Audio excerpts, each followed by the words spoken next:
Hello, everybody. My name is Drew Demon, and I'm the Devil's Stockbroker. This is the professionals meeting for August the 21st, going into the week of August 22nd for market prep.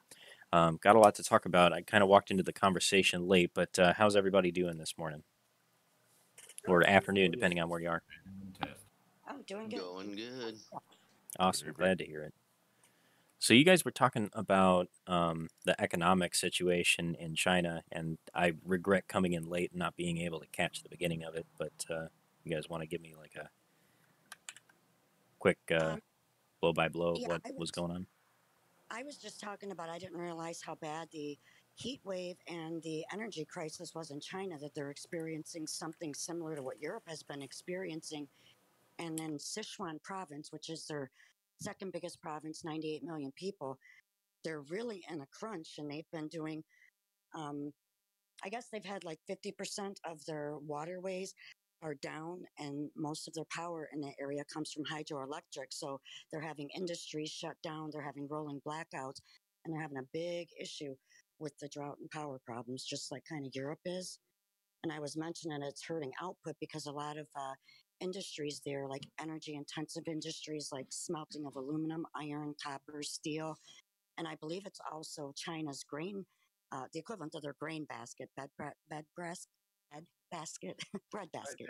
Bread basket, right? Thank you. Sure. Is located there also, and that's also putting a lot of pressure on things.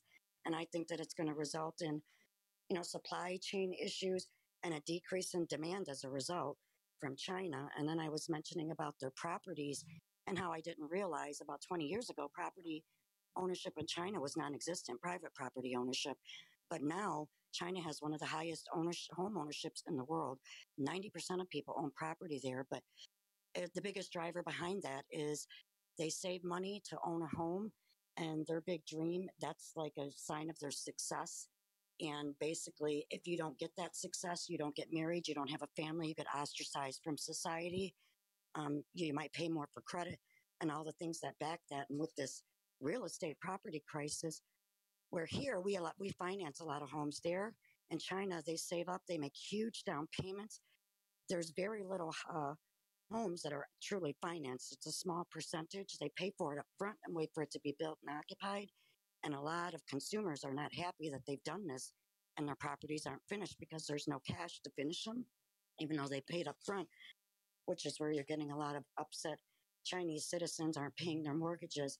And even though they don't want to spend, there's no demand for borrowing money or anything because the consumers are unhappy. They don't want to spend. They want their Yeah. homes completed. The well, I mean, if you think about it, that kind of, I guess, It's a cultural. patriarchal society. Well, there's that too. But I was going to say like that stigma of home ownership and independence and being That's well, it, because being an the adult patriarchs is it provide. kind of exists here too, It's just we don't the Chinese have their social credit system that puts a number on it, but we kind of have that too. I mean, it's not as official or big brothery, but it's more like culturally ingrained in us where if you're not self-sufficient, if you don't have that status and that ability to take care of a family, like you just don't get married or well, you're seen as lesser than. Uh, I do And think that it takes it to the extreme in China though, and I can see it, yes, how it's reflected in their economy. even so far as some of the people who pay up front, they pay huge chunks of money up front and then pay the balance. Those people that did all the right things but never got their housing finished and completed, they're still being ostracized by their peers and by that cultural credit system through no fault of their own because it's that rigid. Yeah, Well, you know what? That explains given the why they're fact, so upset. To be yeah, honest, I feel like the Chinese people have more backbone than we do because this is one of the this is one of the first real ways that their government and their system has begun to fail them, and they're actually getting up and doing something about it. Like I'm seeing them throwing rocks and bricks at bank windows and stuff, and it's gotten quite serious in a hurry. Like the bank runs that are showing up all over Chinese villages throughout. The I believe it was Shenzhen province or Yep, and that's the province that I'm referring to about the electrical issues, not the rationing of energy. And they just implemented a new emergency power contingency plan they created in January for the first time because things have gotten so much more critical. The heat situation has gotten a lot worse starting the beginning of this month. So mm-hmm. now they're having forced industry closures. So I know aluminum smelters in China have closed down, and I've heard the same about aluminum smelters in Germany. So I'm wondering what's going to result down the supply pipeline as a result of that and some of the other commodities. Yeah, that's a good point. Yep, and Apparently, lithium. Henan province as well. Uh, Yep. I just realized. There's a company called CATL. They are the maker of some of Tesla's batteries, EV batteries, for a certain model. I don't know if it's all the model cars they make, but they were closed. Toyota was closed last week. I don't know which other businesses are, but there's going to be rations and forced closures, more of them. I'm just waiting to see what the lists are and who it's going to affect. CATL. Yes. Is this the one? Uh, one This second. one Let me looks look. like a tech company. I've decided to pull it up and I'm pulling up the research as we go. Yeah, they make EV lithium batteries. Okay. I like their front page. It looks like a video game, like a really old timey video game. I was just about to say that. That looks fun. It's like, that looks like a new kind of Sim City. That looks fun. Make the truck crash, right? What happens if you click on it? Oh, they have little info pages on them. That's neat. Uh, And, disappointing. and I don't know if anybody else is aware of anything besides maybe Hong Kong, which I don't consider I consider that different from China. But I don't remember anything where people are this kind of upset, the populace, except way back in Tiananmen Square. I don't know if there's been anything that bad where the populace rose up like they're doing with the banks over this real estate. Make it more But I don't serious. recall It's more anything. serious, much more serious, because these people are about to retire, a lot of them, and they have nothing. And they're still contending with that COVID zero policy, which on top of them not wanting to demand anything, they can't even get to work and make money if they wanted. Yeah.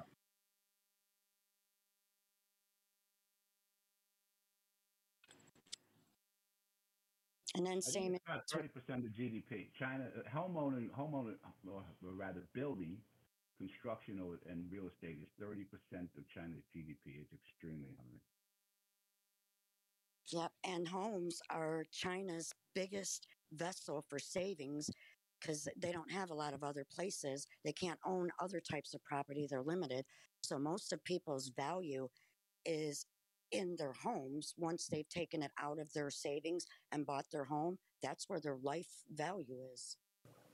Yeah, it's the same way Yeah. it's the same way in most other societies, especially in one like theirs. The economy is entirely driven by the real estate market. Here in the United States, that's also true because we have basically all of our government debt backed against the mortgage, against the American homeowner. So Yeah, but home we're ownership is less. extremely important to both of our societies and economies. We're 20%. They're 30%. It's still much heavier on their side, but it is Yeah. heavy. I mean, real estate's always going to be heavy. There's no question. Yeah, it's I don't kind of know about. interesting just doing the one-to-one comparison. It might be a little bit like comparing apples to oranges, but I can see a lot of parallels between them and us economically speaking, even if democratically we're quite different.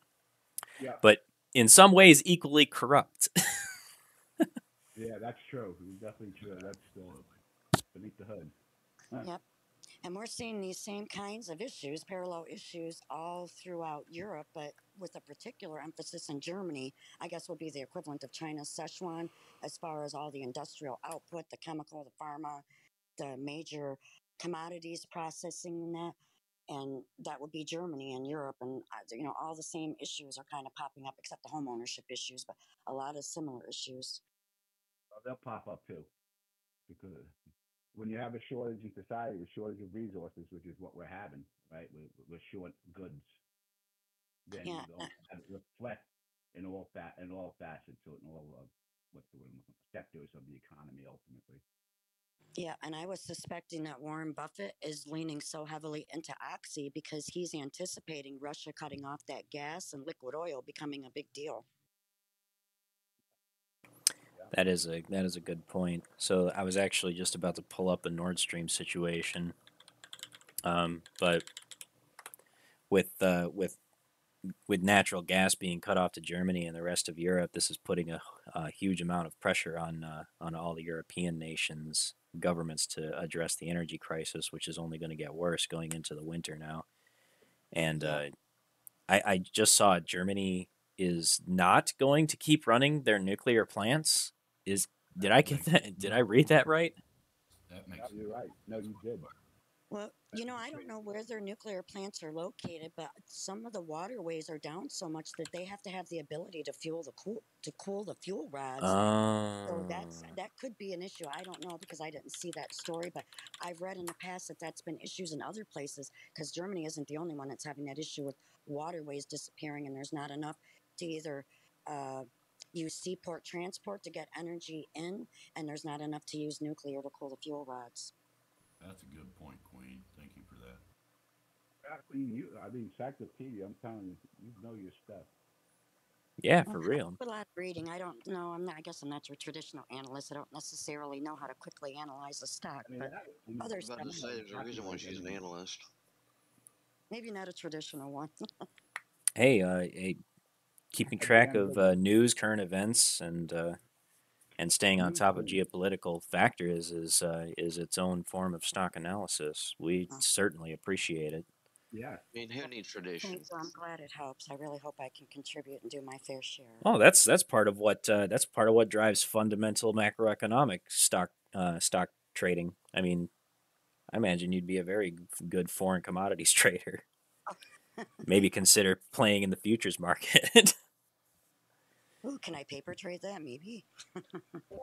You'll have to check with a broker. I'm actually not sure if you can paper trade futures. They're dangerous though. I just Like a new platform for scrapping on the geopolitical trading. I know I actually was working on typing something up. I haven't posted yet, but I have something I was typing this morning in regards to China that I'm going to put on my channel. I've been working on it. I've just had some distractions, personal issues, but I'm working on it. that sounds The awesome. only, the only thing that I had to add earlier, and I told Queen earlier, was that all these American companies that are doing business in foreign countries, if they tried to bring them back to the United States, we do not have the power grid to support it. Yeah, our power grid's been long out of date for the last 20 years. Honestly, I've seen it starting to receive upgrades on the West Coast a little bit. I travel quite a bit for work, and I notice that there's a slow growth happening in the Western, like Pacific time zone, and a little bit happening in the Sun Belt on the East Coast, but all through the Midwest, up from Texas to Minnesota, and even in the mountain regions like Idaho, Colorado, the growth and the replacement of infrastructure is so slow.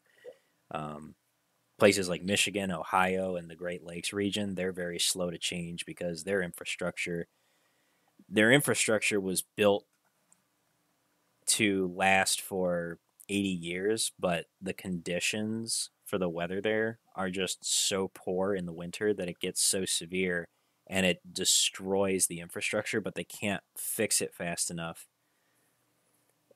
And like all the bridges in the state of Ohio, like every major highway bridge failed inspection about 7 years ago, and they still haven't replaced them all. Wow. They I haven't have been Need able to the get back to infrastructure fix plan. them. I have a question. I'm not sure if anybody knows, but when everything got like switched over where people were working from home, that put a lot more energy use in individual households and residential neighborhoods. And like I have a business that's across the street from where I live. They actually have special like electrical poles with the conduit and the transformers for the extra draw for them. I just wonder if all the transitioning to home, people working at home, is kind of taking an extra toll on the electric grid in a way it wasn't meant to be used, just because it's putting so much power concentrated in residential neighborhoods. Yeah, and it No. takes all the power out to the rural areas where they have to go long distance transmission lines, which actually that does create a drain in electricity when it has to travel a long distance. Some of it attenuates through the wire. Good insulation keeps that from happening to some degree, but in the rural areas where there's like really poor transmission lines that are poorly insulated or the insulation is degrading, the electricity will bleed off to the atmosphere around the wire as it travels over the long distance, and you get some loss. And with the heavier draw, the heavy amperage usage, that draw actually creates more of that bleed effect. But they lost some of the draw off of businesses being closed. Yes, and all the businesses that are right next to all the major power grids and the high density population centers, with people moving out to rural areas trying to take advantage of that work from home lifestyle, I could see that hurting them pretty severely. You know what I think would be an excellent use of this new change is to actually have a company that partners with other businesses that emphasize work from home to subsidize residential solar power.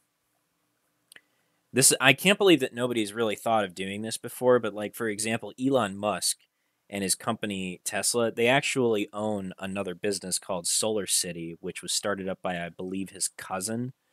Um, and their business model was to set up residential solar grid power through like solar tile roofing material and have Tesla battery banks attached to the house for storage. So it would collect the electricity during the day, store it overnight, and you'd be able to have constant electricity. And it was so effective that where it was applied in areas that have full sun for more than 8 hours a day, they're able to get enough electricity to power like an additional house, like not even just their own, but like two or more homes. And they're able to sell the electricity back to the grid. And I'm just thinking to myself, like this whole transition to work from home is it creates a huge opportunity for businesses that are emphasizing the work from home setup, but also being able to solve the energy crisis problem. And it actually incentivizes the company to have people stay with them if they were able to do like a cost sharing program. Like say the company does here's one way I imagine it. Say you have a company that has like a 80% work from home workforce, right? And everybody's working from their homes like 20 miles outside the city limits, and travel is restrictive. And it creates an electricity expense. Well, the company can subsidize their workforce with a 0% interest loan or like a 2% interest loan, and they have to stay with the company for at least 2 years, paying it off through their paycheck to have solar power installed into their homes. And once they have it, then they're golden. But they're able to sell back that electricity to the grid. The company is able to take that money for the duration of the loan, and they sell it back to the power companies in the city. And then once the owner of the home and the employee fully pays off their loan that subsidized the solar power panels, then they take over those stipends and they receive the checks. So it's an investment in your employees to create a bonus program. It solves a major energy problem because right now we have a massive energy crisis and a bunch of people are going over to EV and plug-in hybrid vehicles. So it makes sense that people might decide to go with solar or wind power in their locality in order to offset some of their costs, because electricity is going to get more and more expensive, especially if it's produced by oil. And it also solves an environmental issue where, obviously burning oil and creating more greenhouse gases is only perpetuating the other problems that we're already experiencing now with atmospheric pollution and ocean pollution and rising global temperatures. Hey, Yeah, TD, it sounds brilliant. The only problem is what do you do about Dunkelflauter? we have What? something like that in Michigan, at least in Detroit, where you can actually have solar power powering your home, and the excess you can sell back to the energy company. But now what's happening is the energy companies only want to pay you a fraction of what the going rate is for your excess, because they want to say that, well, the transmission, they want to charge you all these crazy fees. And so I don't know if it would be worth it for people that, they generate excess capacity, but now they don't want to pay you not anything close to the going rate for your excess that you would send back to the grid like they used to. Even if that's true, I mean, for me as a homeowner, if I'm able to be fully self sufficient and be totally off the grid as far as electricity is speaking, I don't even have to. I don't even have to worry about it. I don't have to concern myself with an electricity bill. Which I mean, right now electricity is so expensive. I pay like $140 a month for electricity. It's ridiculous. How much? 140, you said? 140, 140, and I run a battery backups, power saving tower on both of my computers here at my desk, but I still eat up quite a bit of electricity just working from home. I mean, my computers are running constantly. Mm. So He's about to roll out the gold chain and say that's nothing. Yeah. The only problem you have is if an employee gets fired for no reason of their own, what would happen then? I mean, they probably would be garnished for for the remainder of the loan, or they'd be on the hook for it if they wanted to keep it, because you can't exactly repo solar panels. It's not very cost effective, so it makes they would if you had it structured the way that I just described, you would probably have to write it into the contract that the employee accepts that they need to still pay off the loan for the duration of it, Yeah, but but it's that would not coming scare out of their paycheck. that would scare them off, is what I'm saying. That would be, because you're jobless and now you have an extra payment on top of it. That's what I'm saying. Like, how would you, from Mm, that standpoint, from the employee standpoint, you'd want to reassure them somehow. yeah, You couldn't. that's a good point. That's a good point. If there, I guess there would probably have to be some negotiation around that. That's a good point. Yeah, I mean, this is an employee who is involuntary. They get laid off, for whatever reason. Mm. That's what I'm saying. Not employees who like deliberately, sabotage themselves. They deserve the fate if they did some Well, kind of. let's actually look it up, because now that we're traveling down this train of thought, we'll probably go talk about stocks at the a little bit later. But I'm curious. I'm curious how much solar panels, like a full solar home kit, costs.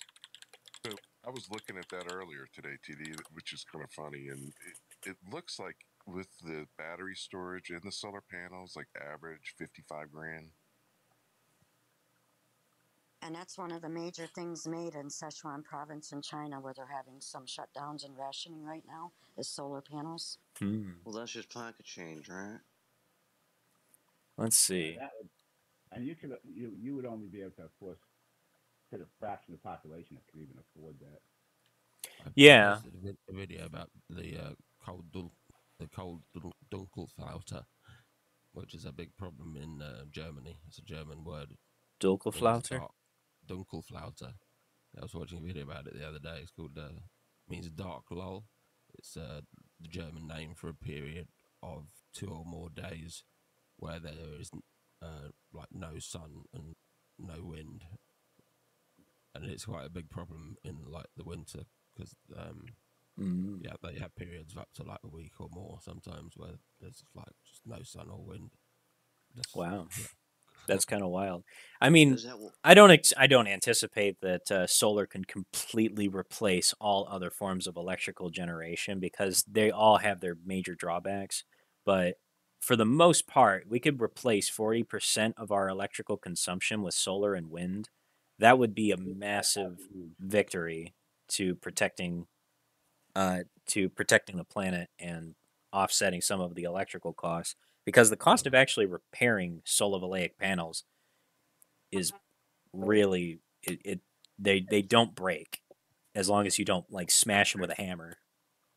This because Hap told me today he paid for mowing. Because he charged me $100 of ribbon and Sorry, Zeke, you're cutting in and out. I'm having trouble hearing you. 40 for my next round. I think it's hot micing. Zeke, are you hot micing? Dude, I don't know what you're hearing. Yeah, well, it's still here. All right, we'll just server mute Zeke. Zeke, you've been server muted just because I think you might be hot micing. So to protect the privacy of your conversation, you'll be on server mute. Just let me know when you're ready to come back. It sounds like you're right, so like the Miranda rights for the Discord. The solar power, I can see what you're saying, TD, on it being beneficial to add more support to it and relieving the grid. To this day, I don't know why. I don't know why. I can't get behind wind. I just can't. A lot of the stuff behind it, a lot of the stuff behind it feels very counterintuitive to the whole movement of going green and helping relieve the grid and such. A lot of it feels counterintuitive to what people think that it can do. Unless you lived on an island and that's the only source you had, you know. I mean, I don't know, in Wales, winds, I don't know, I suspect that we could probably get a lot more wind here than we do sun. I think for the actual use of it and replacing things on the power grid, I think wind power works really well. I think the part that I start contesting is when people start using wind as the way of making things greener and helping the environment when they don't do that at all. I mean, by far the biggest green fuel is. We got people talking over each other one at a time. I was just gonna say, by far the biggest green fuel is uranium-235. That's a fair point, and I do know that nuclear energy is actually one of the safer forms. Even though everybody thinks like, oh god, they're sending this nuclear material and it's coming out of those giant chimneys, and that's just the coolant system. It's literally just hot steam. That's all it is. But I do think that the stigma of nuclear energy is probably holding us back a lot more than it should. We have to start considering indirect costs, such as the cost of natural disasters and the effect of less crops and everything else going on that we're paying for things. So when we talk about like converting over, it's not just the actual direct cost of, say, buying the solar panels, but it's what it saves. Yeah, no kidding. Like billions, if not trillions of dollars are being destroyed every single year globally just because of natural disasters that can be directly attributed to climate change. Like even the fact that our air current patterns of the globe, which have been in place for the last, as far as we've been recording them, which is going back 150 years, have changed all of a sudden. And that's not normal. That's like the Earth tilted on its axis by 2 degrees type of just oddity. I'm being hyperbolic just for everybody who's actually. Yeah, you're saying it's the effect. If they go experience the effect, is if. Yeah, the effect is so extreme that that if you can actually see the change of air current, it changes our entire weather system. Like where I live, where it's normally very rainy and it's like constant cloud cover, now we're experiencing 110 degree summers, and they're record breaking, and it's literally causing the trees to wilt, and it's never happened here before where I live. Yeah, I think if it goes to 120, 130, you'll be wilting. We'll all be wilting. Right? God, I'll step outside and I'll just become a puddle instantaneously. Yeah. I don't handle the heat very well. They have fish in some areas. Fish are literally like boiling to death in some European continent. I believe that's happening. Oh my God! There was some that they're actually some fish they've seen. They've actually found seen that they boiled to death. So oh my God! That tells you something right there. That's what's happening. Dear God, that's awful. Yeah, that's why it's urgent. That's why we need to do it today. We can't Yeah, we do. We really do. Can't Like wait. I saw the pictures of the there's two rivers now. The hunger stones have been revealed in what was it? The Elbe River in that flows through Eastern Europe, and the Thames source is now like 10 or Oh 12 yeah, they miles dried up. downstream. Yeah, the Thames is dried They up from dried its up. I source. read something about that. Yeah, they dried up now. It's really unbelievable. Yeah. It's like a Yeah, full the 10 mine miles still downstream. I low. can't believe it. And That's this something is happening something also that's in like never Arizona. happened in recorded history. Like if the source of the River Thames has never been recorded as gone dry in all of recorded history, I think that's pretty conclusive evidence that some shit's out of whack. I And we think some of the Yeah, should. sources are very near to my house, actually, like in the really? national park that's next to my house. I remember going there as a kid and like doing some geography like projects where we Wow. had to like find like go back to the source or one of the sources of the Thames. Yeah, That's And I'm crazy. Wow. sure, have you guys heard about the lake in Italy that dried up? Yeah, yeah. And how about Arizona? We have Arizona, I believe, in Arizona and Nevada having to come to some sort of rationing of water. Something going on there. With It's the, not it's not like it's something they never Colorado had to River. do before, but I don't think it's been this extreme, and I don't think that it's been for this long of a duration because they had to start rationing as early as May or as May and June, which is like that's very early on in their summer season.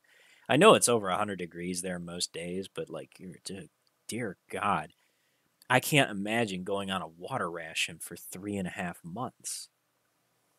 I'd be No, that praying was for pretty winter. scary. Yeah, exactly. That's pretty scary. I mean, because then you got to stop thinking about like working out, where you have to drink extra cups of water, and starts affecting your other how you maintain yourself.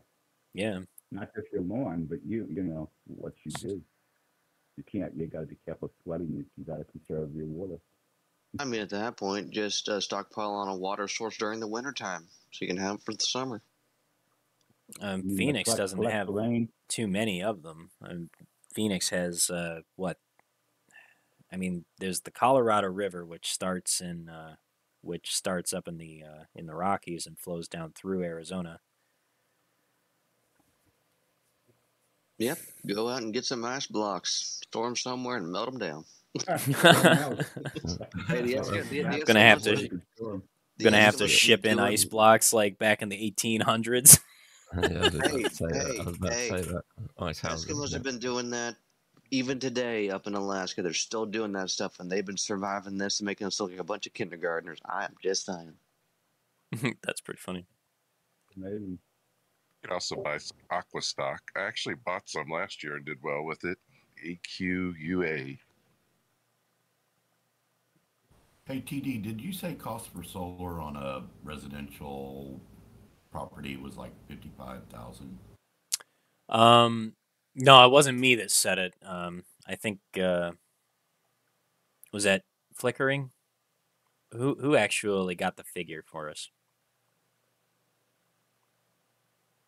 I see. Afraid to step up. Well, I still have the. I'm just messing. I'm just messing.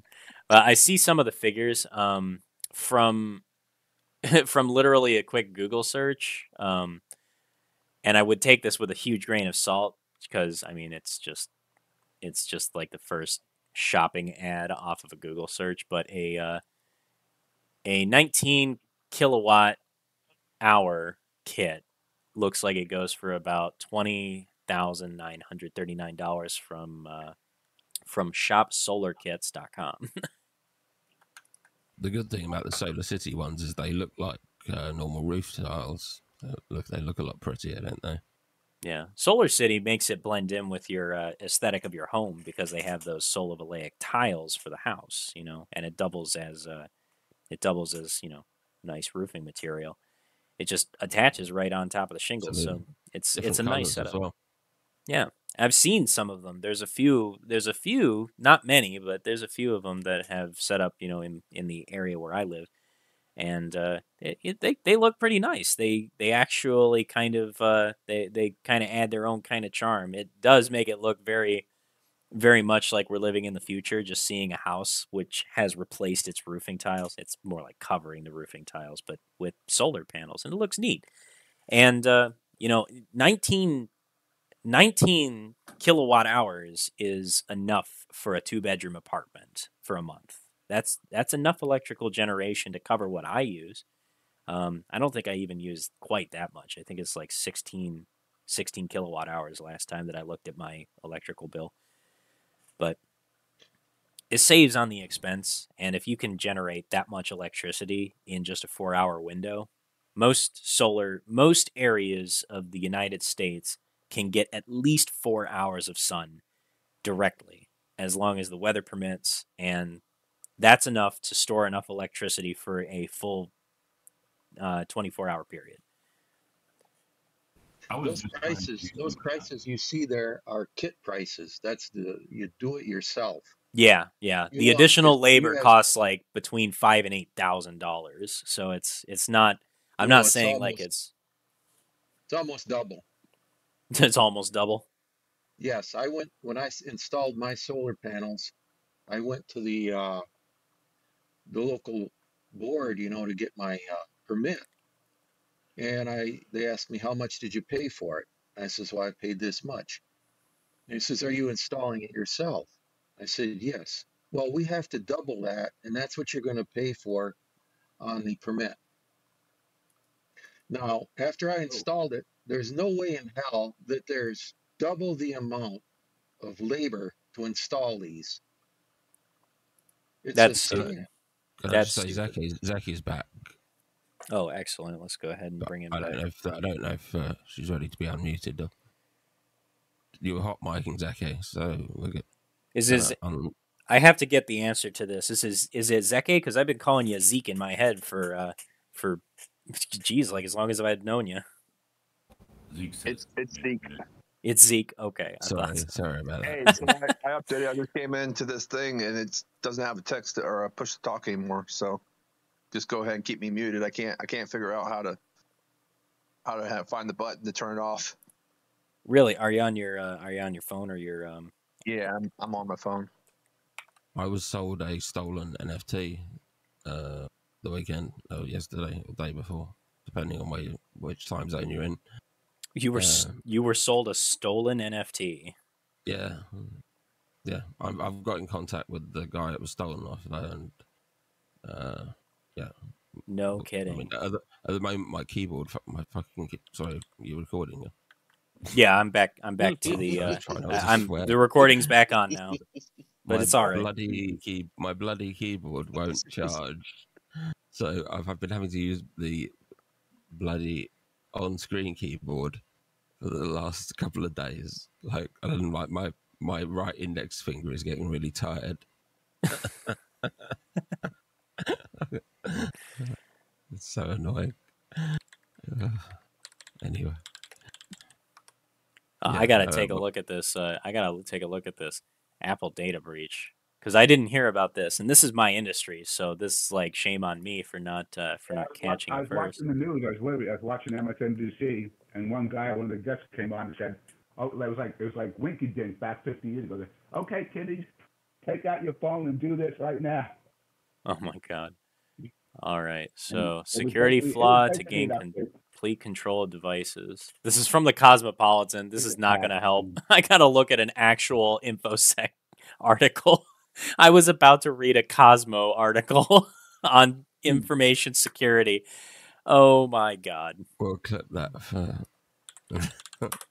Well, the people in the magazines that read those got to know too, right? All they do is like, you need to update your phone or hackers will ruin your life. They'll steal all your makeup secrets. Or Instagram. They got to have Instagram. It's got to be safer. I posted how he can fix his push to talk with the pictures. Oh, thanks, Persephone. Really appreciate that. Anytime a big tech company or some big entity says, you need to do this or something's going to happen, I really want to look at them and say, is it really for our benefit? Is it really for us? All right, so here's the article. Can you guys see my... Okay, cool. So the article refers to a couple of zero-day exploits. For those not familiar with the lingo, A 0-day is just a flaw or an exploit that has had 0 days to be patched. Basically, it's like it's a brand new one. So this one looks like a kernel exploit and a WebKit exploit. Interesting. So the kernel exploits I'm not surprised by. These happen all the time. Oh, they haven't even released any details on it. Okay. Out of bounds write issue. This sounds like an overflow flaw. So I don't know if anybody's interested in hearing about how these types of exploits happen, but these are cool to me because this is what I do for a living. You know, playing around with exploits and figuring out how to get access to programs and computers and phones where you're not supposed to.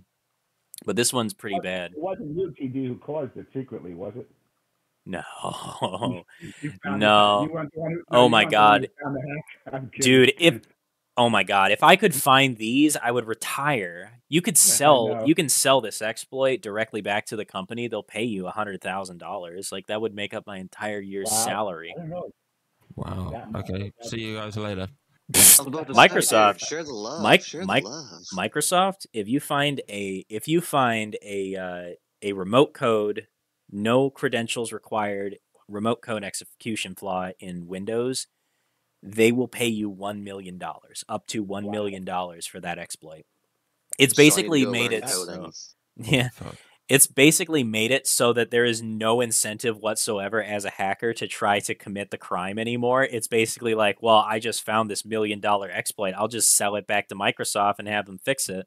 Because there's no incentive to do anything nefarious and risk getting caught unless you are like a criminal organization and trying to actually release ransomware out into the big wide world or something like that. Maybe we should just put our heads together to do that then. Probably be more profitable than These exploits take months on end to trading. find. These take months to find. Not an exaggeration at all. These are extremely difficult flaws to discover. I mean, there is I'm some sure. incentive because, you know, if you sell it back to Microsoft, then the CIA can come pick you up. I'm sorry, that was on air. Anyway. The CIA does actually recruit some of the guys that's what I was that find going this after. stuff.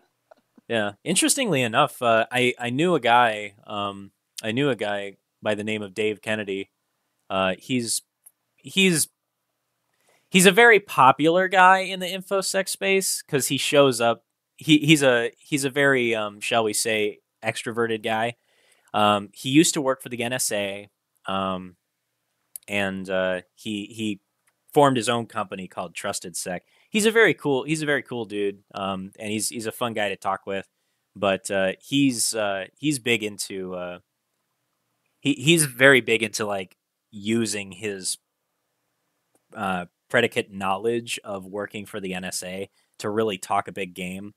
He's a knowledgeable guy, but I think he like really uses that clout, being able to say like, yeah, I was an NSA hacker, like, and that kind of propelled his popularity.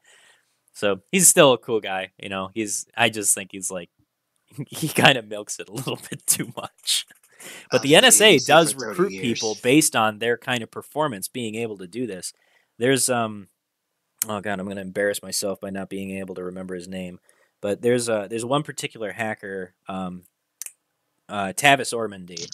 Tavis Ormandy works for Google on Project Zero, and he finds 0 days like every month. He'll come up with some new exploit that he's found in Android or Google Chrome. You'll see his name on so many of these exploits because it's all he does. It's the only thing he does for work. He just finds these types of flaws and then reports them to Google or whatever the company is. And Google's hilarious. I love the way they do it because it's like, hey, there's an exploit here, fix it in 30 days, or we're putting out the source code and publicizing it to everybody. And they're just like, they pull no punches. They're like, fix it or the secret is out and everyone will know. It's the first problem was using Microsoft as part of the platform. Tell me about it. That's my biggest complaint with all applications is they have to work on Microsoft's Windows for starters. Why are we finding all these flaws? You're using Microsoft. Yeah, That's you're why. using Windows. Well, in any case, the both of these are actually pretty serious flaws. The big one here is this one would allow a application to execute arbitrary code with kernel privileges. So if you installed any kind of malicious app, it could use this type of flaw to basically take control of the phone and either root it and get root control of the system. And you could use that to install other malware or just take control of the phone and have a route to get into its console at any time that you wanted. You could do anything with the phone at that point, but you would have to install a malicious program. And Can then the you post the WebKit. link to that article? Yeah, this is from malwarebytes.com. Here, I'll put it in the professionals VC chat. Just click that little text bubble at the upper right-hand corner of the VC chat. Thank you. And the WebKit flaw, it's very similar type of flaw, but since they're referring to a WebKit flaw, I'm guessing that this is, okay, yeah, web browsers and Safari. So this is part of the Safari code WebKit. So this is probably a issue that would affect anybody that logs into a malicious website that has this flaw or an exploit for this flaw coded into the website, and they could actually take control of your browser. Not positive that they could chain these, but given that they're so close together, I have a feeling that's what was happening. So this could end up being like this is a full exploit chain of remote code execution where the WebKit flaw is used to get control of the user's browser, and then from the browser, download and run a program that then exploits the kernel privileges flaw and then take control of the phone. And that can happen in less than 5 seconds. Somebody can have just logged in, clicked the wrong link, gone to the wrong website for 1 split second, and it's already happening. It happens so quickly. So, yeah, anybody who's listening in on the professionals meeting, patch your iPhones. Hey, I got a question for you, just real quick. This is off the cuff. What's your thoughts of Windows upgrading to Windows 11? It's kind of hokey. I like the aesthetic of it. I already upgraded, and it works okay, but it's got quite a few bugs, and every update seems to break something. So I'm actually kind of annoyed with it. I would say that if Microsoft issues the ultimatum to upgrade, or you're not going to get the free upgrade, then you should probably just go ahead and do it, because it's not going to really be any better than Windows 10. Windows 10 still has the same bugs. But right now, Windows 11, I'm okay with it. Like, I have to use it. But I'd say it's nothing special, really. Have you noticed any loss in capabilities, though, in general? No real loss of capabilities. I have had a bug in my operating system, but it's been there since Windows 10, so I haven't been able to fix it, and it's kind of annoying. It's this weird problem where every time I try to open up a file or a folder in my File Explorer, it opens up a new File Explorer window back at the main desktop. And it doesn't actually let me browse my own file system, so I have to manually type the path to everywhere I want to go. Luckily, I'm pretty, verbose with a keyboard, and it's not that much of an impact, but it's really annoying because for anybody else who's just like a regular home user, they would immediately like throw their computer across the room and be like, "This thing's broken," and they would reinstall Windows. And I've been dealing with this problem for over a year now, just like letting it be there. And I haven't fixed it yet because I can't seem to figure out how. It's probably something that's fundamentally wrong with the OS, and I have to reinstall it, but I just don't want to. So I'm just kind of like, no, I'm not going to reinstall Windows. Fuck that, Microsoft. Fuck you. Yeah. Well, then you'll be installing the system. If you have to do that, your whole system, you got to do a restore. Oh my God, it's so frustrating because I have like it would require. It would require me to like throw out an entire weekend in order to just get my system back up to a workable state with all of the things I have to reinstall and set up again for work. You're lucky. It's just a weekend.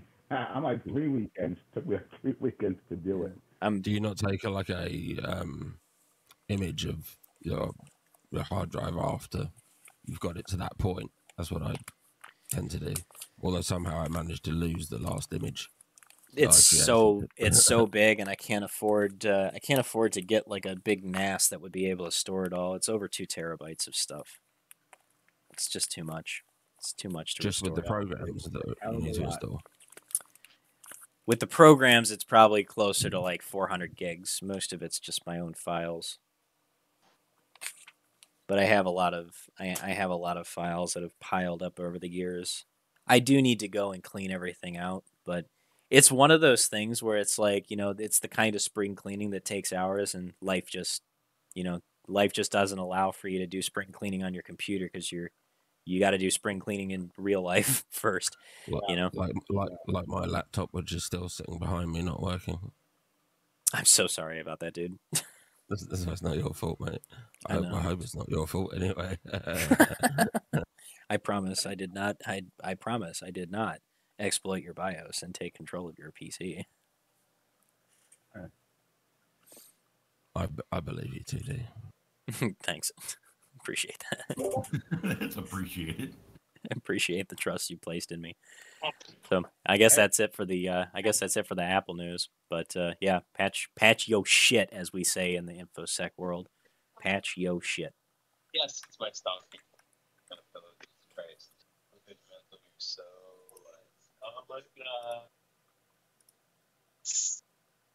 Hey Tropicalia, are you talking to us or are you hot micing? You know you're out of control. You're out of fucking control. Okay, he's hot micing. I'm gonna go ahead and server mute him. That was a little unexpected. Uh-oh. Hey, TD, is my conclusion in the text pretty much correct?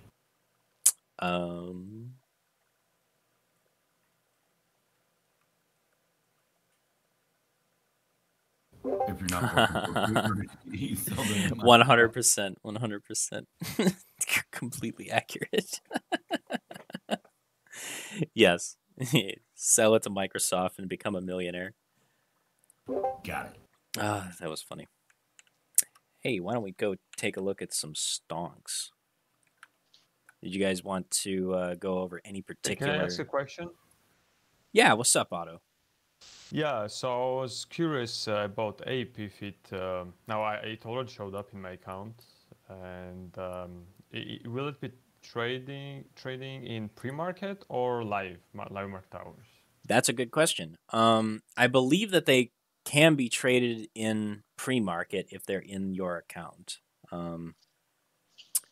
Yeah, I already have.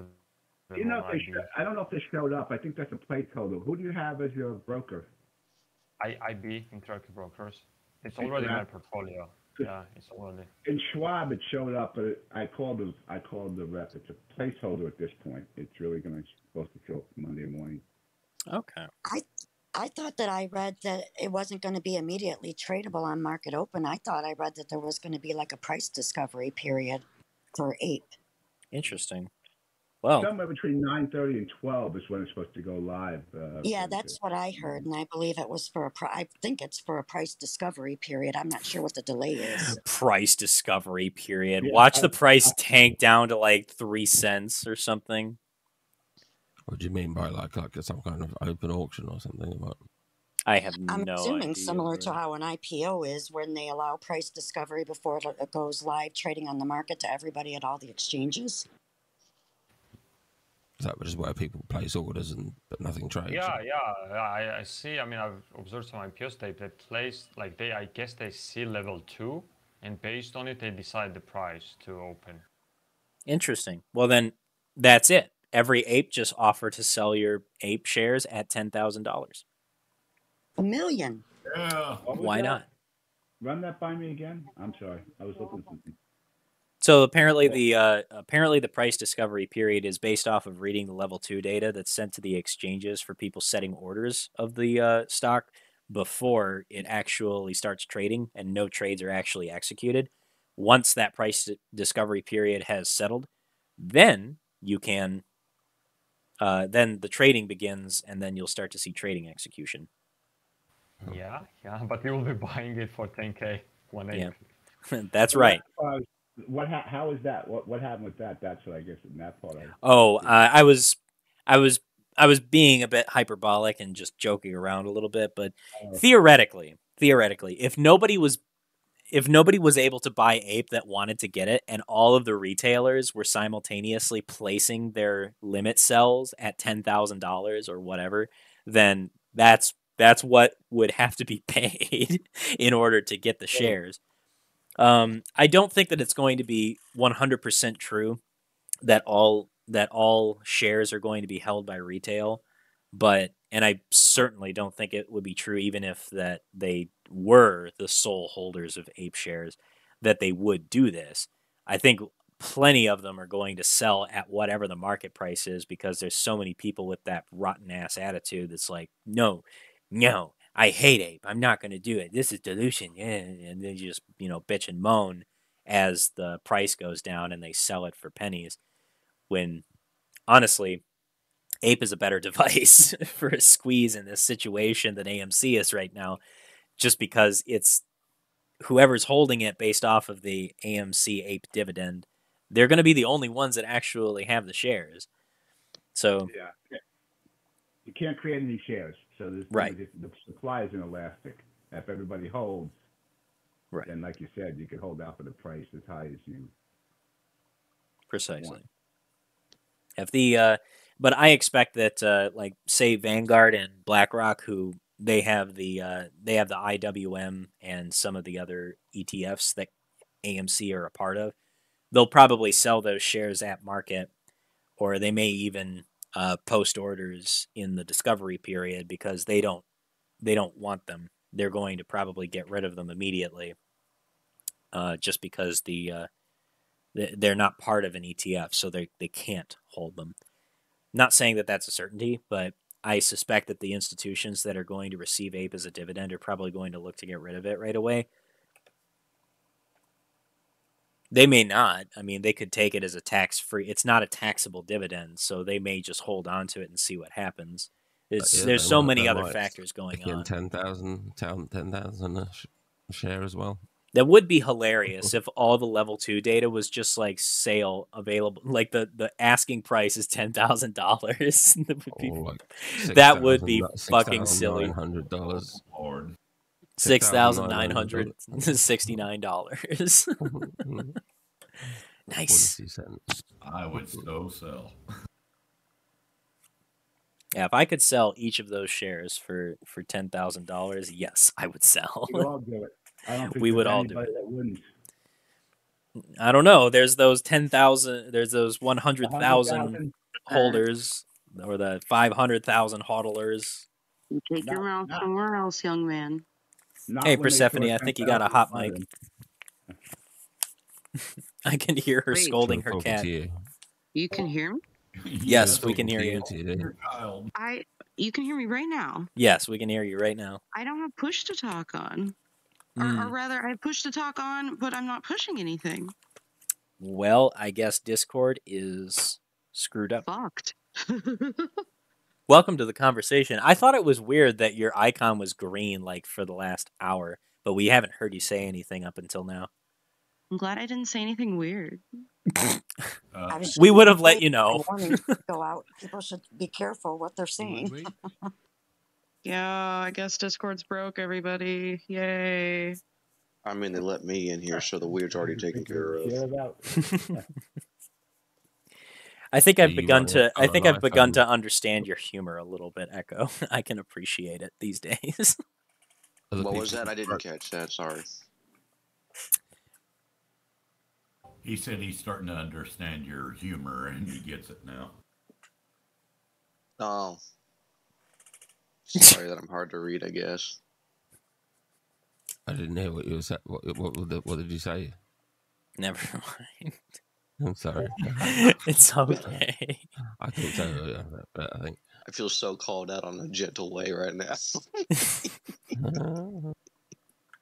Hey, TD, I asked you about the price of the solar earlier for a reason, and the reason is, if you would like to know. Oh, yeah, absolutely. So the facility that I work for, we create 1,600 megawatts of power an hour, and that supplies like 2.5 million businesses and homes throughout the Midwest, the central United States, Indiana, Kentucky, Illinois, Missouri, Ohio, right? Wow. So I was trying to figure out how do you replace this, what we provide with solar to those 2.5 million facilities and what the cost would be. And the number I came up with was $137 billion. That's impressive. And that's just with solar panels. Yeah, just to do solar panels to replace what we already provide. That's quite a lot.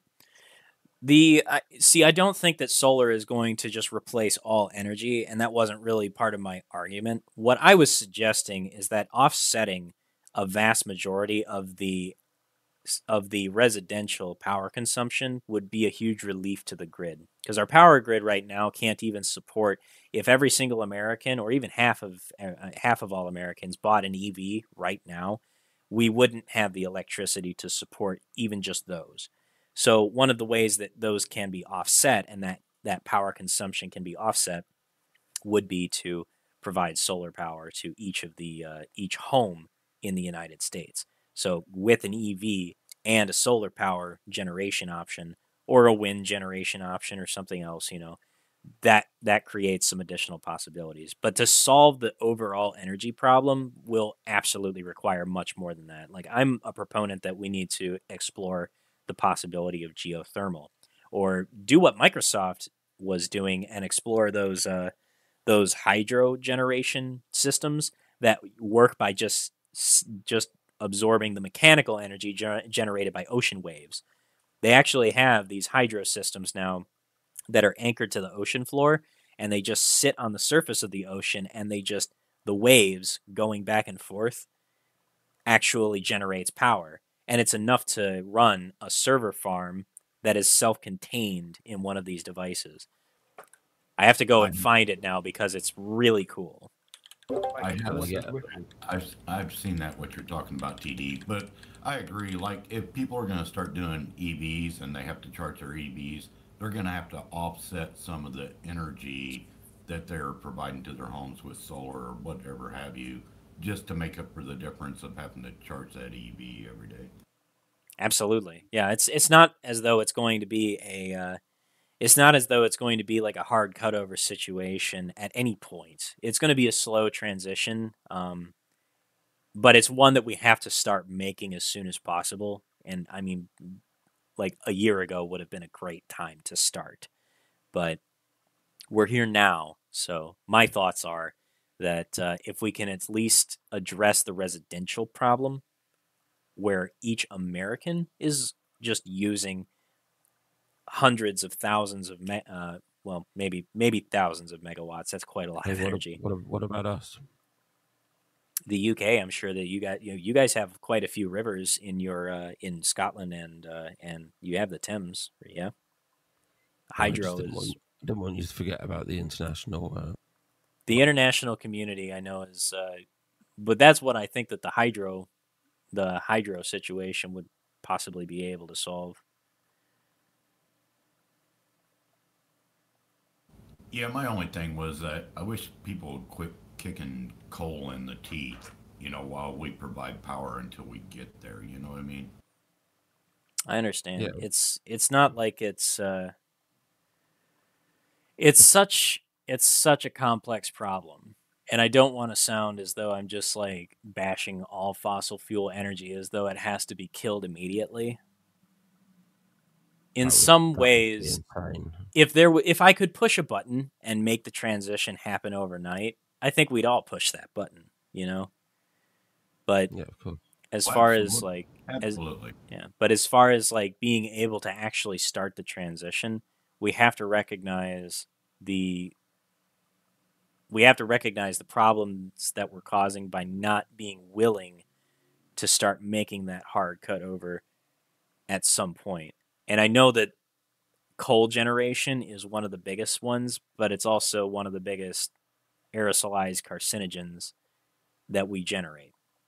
Coal ash in the Great Lakes was a huge problem, and part of what caused the Cuyahoga River to catch on fire. back in the I believe that was in the when did that happen? The Cuyahoga River in Ohio fucking caught on fire. It's a hilarious. It's a That was hilarious. in 19, wasn't that 1980s? I think that what do you call it, had a song Yeah. about it. It's Ohio, I think. Yeah. Let's see. Something The to- Cuyahoga River fire was in I think 69. What did we do this time?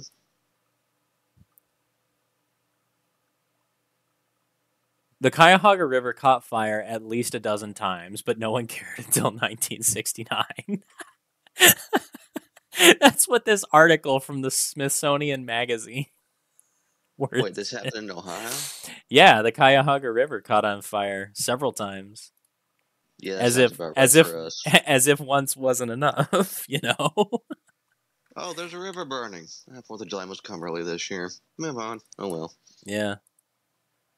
I think there was a recent Cuyahoga River fire, but I think that this one was caused because of a local spill. Before, it was just that the river was so polluted that it was catching on fire constantly. That's where they found out about what is it? Internal combustion, spontaneous combustion.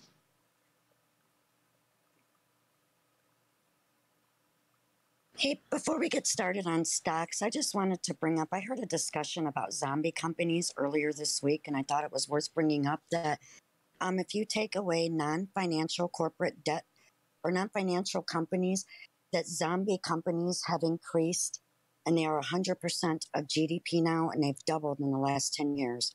So non-financial corporate debt around the world is 100% of GDP with these zombie companies.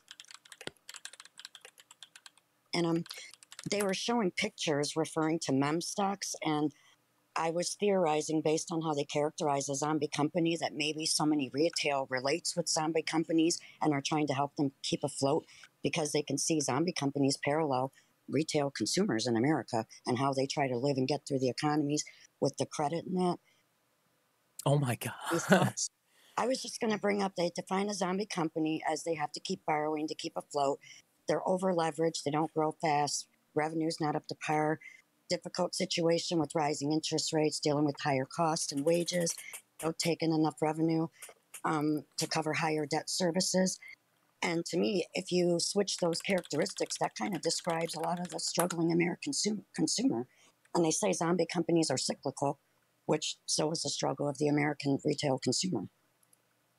Well, there is that's a good point. It's something that I've been kind of monitoring, but God, Seeking Alpha sucks. Can I just like bypass your entire article? Your freaking paywall. Well, anyway, what I was going to say is that zombie companies actually now make up the majority of stocks on the SPY. Right now, there's more money losing companies on the SPY than there are money generating companies on the SPY, and that's a terrifying statistic. True. That's why we're in negative GDP. Yeah, precisely. And this is probably the first time in history that a large swath of American retail consumers had access to the stock market to actually push back. Maybe they see these companies as themselves and these big Wall Street people driving down things that they enjoy or that they see as themselves. And it's almost like it's a personal crusade to save themselves, not just the companies, because they see themselves as one and the same fight. I think Pudgy P and Soldier of Fortune were talking about that last night. Yeah, they were having that conversation. This is one that we do need to actually consider as possibly creating this. This could be the catalyst that creates the next Great Depression, because zombie companies, these money losing companies, also account for the majority of employment in the United States. Right now, zombie companies employ. Of one live, and I know what zombie companies are in general. I mean, there's a lot of them, like Blockbusters, for instance, is still alive. That was a zombie company. But as far as active, like a SPY. Let's just go look it up. Let's go to Google for all of the answers. Let's see. I didn't realize they were so popular over there. Yep.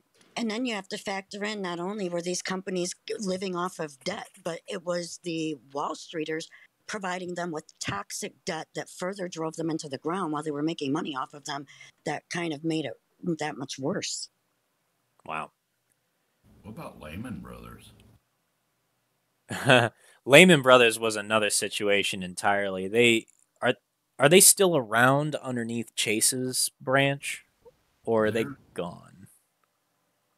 Well, remember the other night whenever Pudgy was talking about the Goldman Sachs shit, and he was like, "Look at the papers for Lehman Brothers, like in Nokia."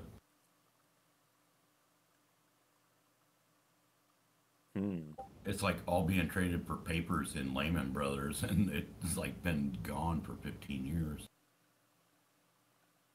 What do you mean by AIG scrap coin? I mean, Well, they were a big company that was way over leveraged. They got saved, but they fit the characteristic of a zombie company. They over leveraged themselves, couldn't stay afloat, but they were bailed out. see, there's a.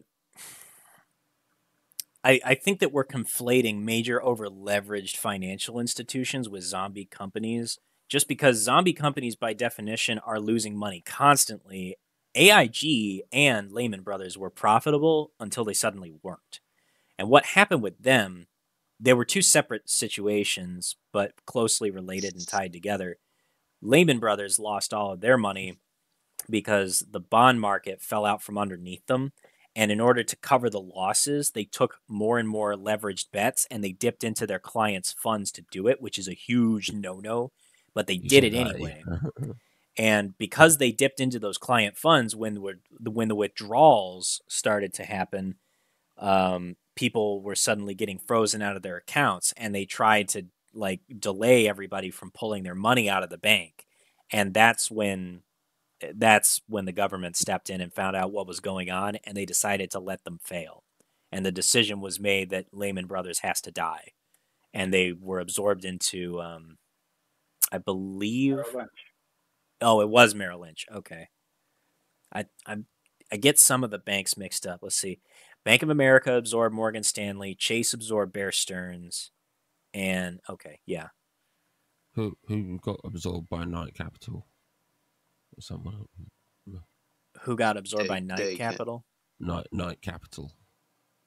I remember someone was because yeah, I kept looking to watch out in case their domain expired. You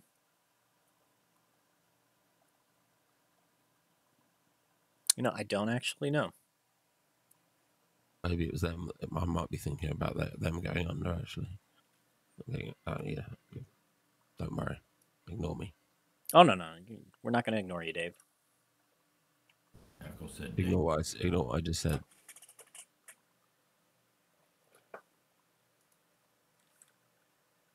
Day Capital? What's that, Echo? I think he's being facetious. Being a smart ass, as usual. Sounds like it. Like me with my zombie experience joke. Everyone ignored. I just I don't know who Knight Capital is all. Oh really? Oh, there's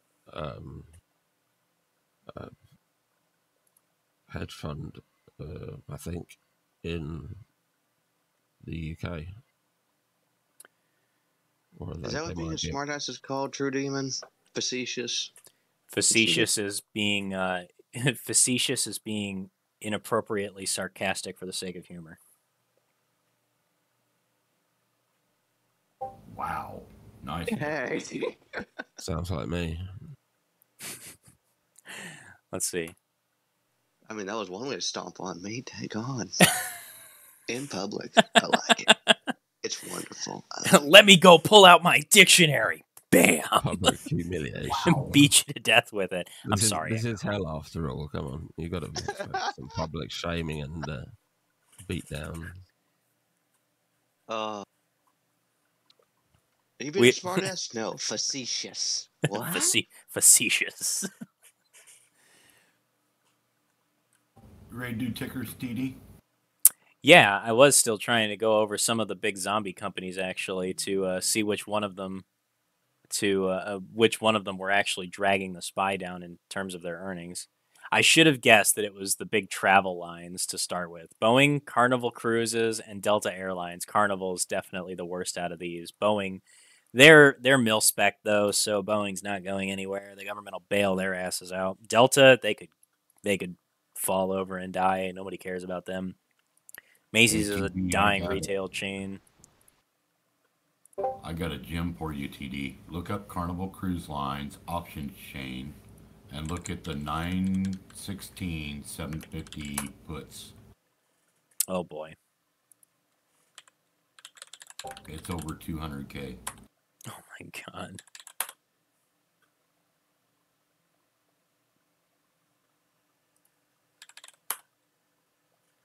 All right, so Carnival Cruises, they're currently trading at $9.87 per share. They had a massive collapse in June of February and March of 2020, and they never recovered. Let's see. What is their options chain? What does the options chain say? Look at the Holy 916 smokes. puts for 750. Okay, so these are the... Oh my god! The puts! Oh, the puts! That's hilarious. Wow. Oh, yeah. How much money is that? How much are those worth right now? What's Oh, interesting, man. Carnival, though, they just lightened up their CDC guidelines, so I would think that would be somewhat bullish for them, right? Yeah, it might be, but that's why I'm in the $20 calls for January. But I think I'm going to buy the 750 puts for September. I wonder if some of it has to do with COVID starting to ramp up more. I mean, Japan just had almost 26,000, a record day of cases recently.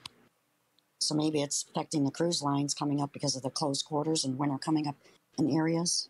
Maybe. I don't know. Wow. They're $10 per contract. So that's only two. Let's see. Yeah, that's $2 million. That's $2.06 million. Right there on the 750 puts. $2.06758 million. Wow, those puts printed, dude. Those puts printed big. Holy smokes. The call chain is hilarious out till January of next year though. That's actually pretty funny. There's twice as many. There's twice as many calls on the call chain from $20 and up. I'm in the $20 for January. I will closely monitor Carnival Cruises, and if those puts print, then I would not be surprised if the massive whale that created all of those turns right around and rips the price back up to $20. That would be comical. I think that's what's going on, TD. That would be pretty comical. Let's see. So they have 1.10 billion. Yeah, 1.1 billion shares outstanding, and their free float is 1.01 billion. So 90% of their float is, or 90% of their outstanding shares are traded in the float. So that is, man, that's a huge ramp. But I wouldn't even think about playing it until we got some actual good news from Carnival Cruises, because as far as I can see, the cruise lines are not doing well. So I had the calls, so now I'm going to do the puts, and that way I can kind of do like a straddle. Yeah, it'd be doing I think you're doing a spread. bit of a calendar spread there. But hey, that's fine. Well, anyhow, the big I guess piece of information that I was trying to arrive at was just how much of the SPY is made up of zombie corporations. And considering that the SPY is made up of the top 500 biggest tech and finance companies, kind of spells doom for the entire economy. Certainly spells doom for the market. Yeah, I'm gonna stay bearish on just about everything. But we'll go ahead and switch over to looking at tickers now, since we're coming up to what is it, 2:30 Eastern? Yes, sir. All right.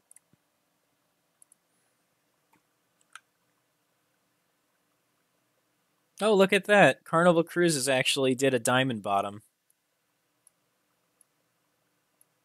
Look at that! It did a diamond bottom pattern.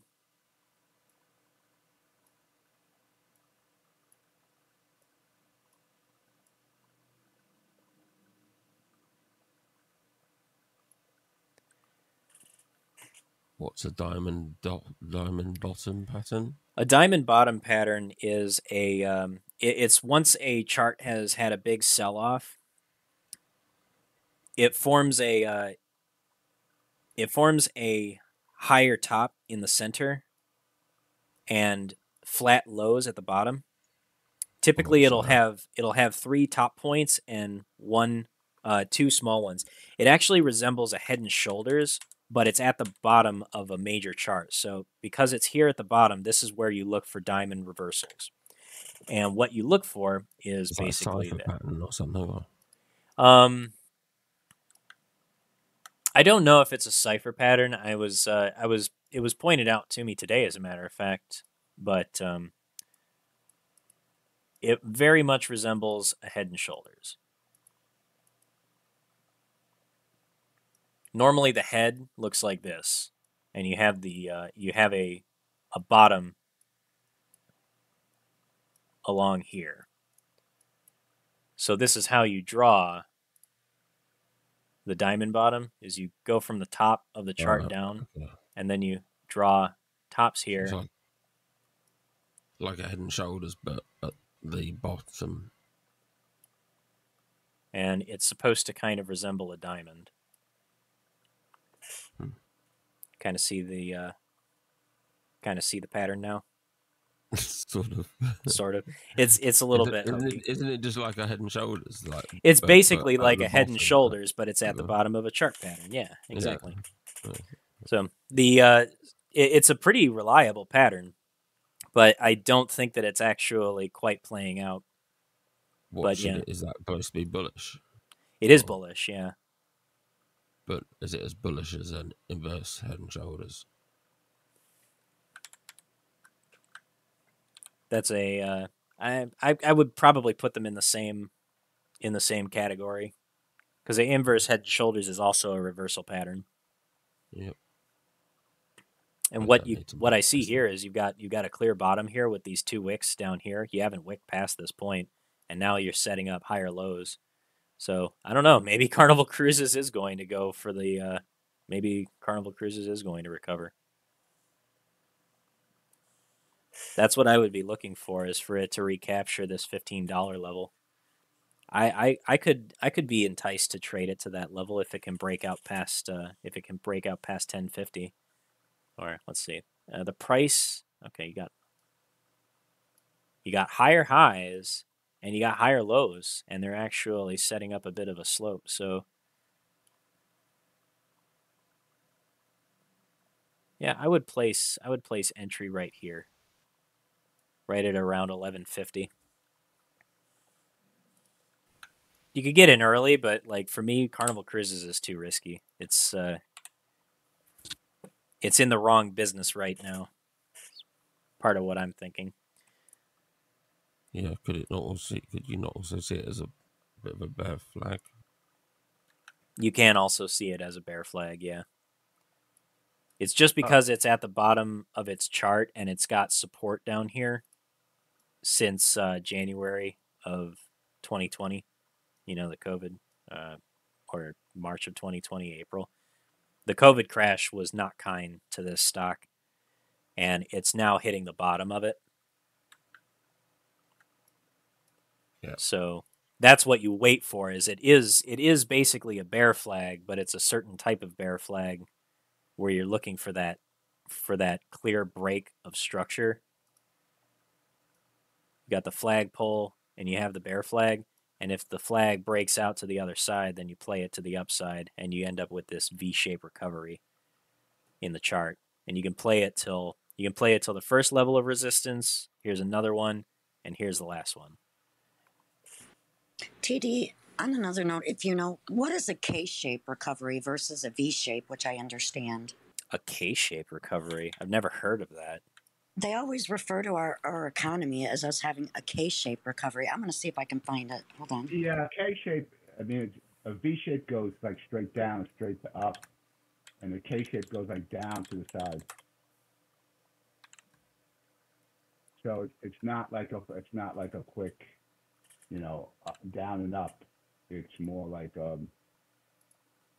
Okay, I was wondering because it seems like a K would go backward on the chart, which didn't make sense. So thanks. Yeah, that certainly doesn't make any sense. But I see what they're referring to. K-shape recovery.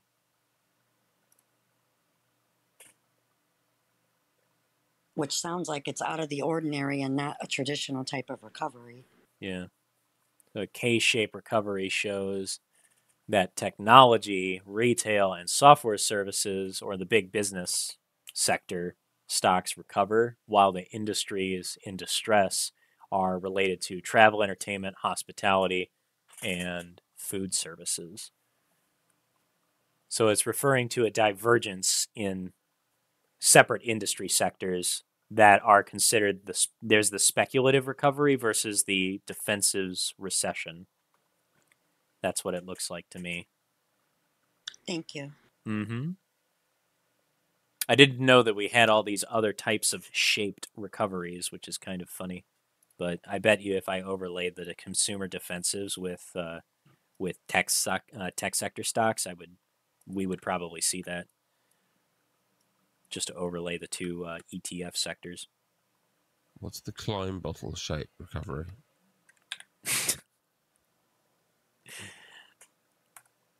I can't tell if you're being serious, Dave. I can't tell if you're being serious. I'm joking. Okay. All right. Let's go check out some tickers. Let's start out with where the SPY is currently at. I've been looking at the SPY, and I know that I've marked this out before. I'm kind of taking away some of the noise, but this is the institutional selling zone between our 416 and our 445 price levels. These areas are big institutional selling zones, and I think that we've just struck our top. So one of the big indicators for me was drawing a line across the tops on the SPY. I see that we have wicked into the top here, which has just touched our 200 period moving average, which is this red curve. And this is where this was my confirmation candle on Friday. As soon as I saw the gap down and the close down below the 9 period moving average, which is my white curve, that was my confirmation. Now we're trading below the 9. We got rejected by the 200. This is confirmation for me. So what I'm expecting out of the SPY is for us to complete this head and shoulders and start moving down pretty hard into September. By the end of September, I feel that we're going to retest these lows here. And there's a possibility of us collapsing all the way down to this trend line, drawing from the tops from March till June and continuing down to 340. That would be quite a steep drop for the SPY, but I do find it possible given the current environment that we're in. Financial sector stocks are starting to top out. I've been paying close attention to Bank of America, which also had this rejection. Goldman Sachs, also a rejection. Lending Club, it's been selling down pretty badly, but it also had a huge rejection. PNC Bank, Morgan Stanley, Lending Tree, all of the major mortgage lenders and mortgage-backed security originators are getting rejection candles off of their 200 moving averages or 100 moving averages. So all across the financial sector, there's a huge rejection. So this signals to me that pain is coming for the entire market, because when the financial sector is hurting, they basically close the doors on all lending, and their lending standards become basically impossible to meet. And we've already got that climate right now with the federal funds rate going absolutely bananas. So moving back to the SPY, what I'm anticipating is that now is the time when the distressed zombie companies are really going to start to hurt. There's quite a few meme stocks that are added into that area, so we have to be careful of which of those plays people jump into.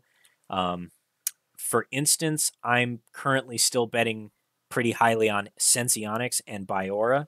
The reason why I have those two stocks picked out specifically is because they have cash runway to go out for the next 2 years. They have cash in hand that they can sustain themselves on for the next 2 years, which will take us through the majority of the pain that the stock market is going to experience. And even if their stock price is still depressed, I think that there can be some recovery. And further, when it comes to healthcare companies, they tend to be treated as a defensive stock, even though these are still speculative growth companies. They're emerging growth companies, but they're in a defensive sector related to healthcare. And both of them are talking about partnerships with major insurers. So healthcare defensive stocks, I think, are going to be a bit of a safe haven. They'll probably still see some pain in the market sell-off, but maybe not as much. So companies like Moderna, Pfizer, and what's the other one that I'm thinking of? Johnson & Johnson are probably going to perform the best out of the defensive sector stocks. And I think that if a partnership occurs in Senseonics and Biora with Pfizer in particular, that there's a good possibility that Biora at the very least will take off.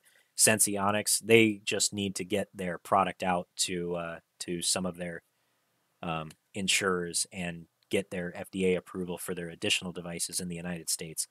They're already, at the point where they're ready to start selling into the market. Biora still needs to get there. But Senseonics, I think, will start to see some recovery in their share price going forward in the next couple of years.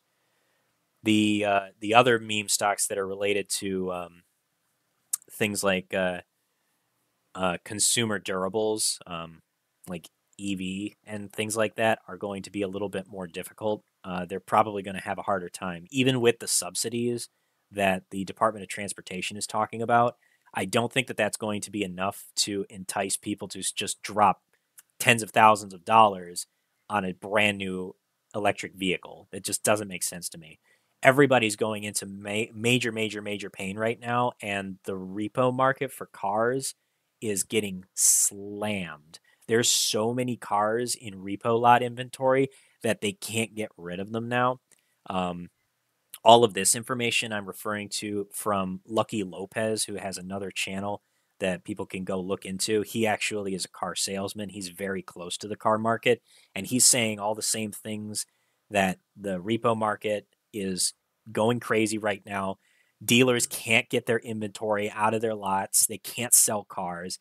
There's too many people holding on to cars, and they're not making sales. And the used car market is getting ready to collapse now from this big bubble that's been forming.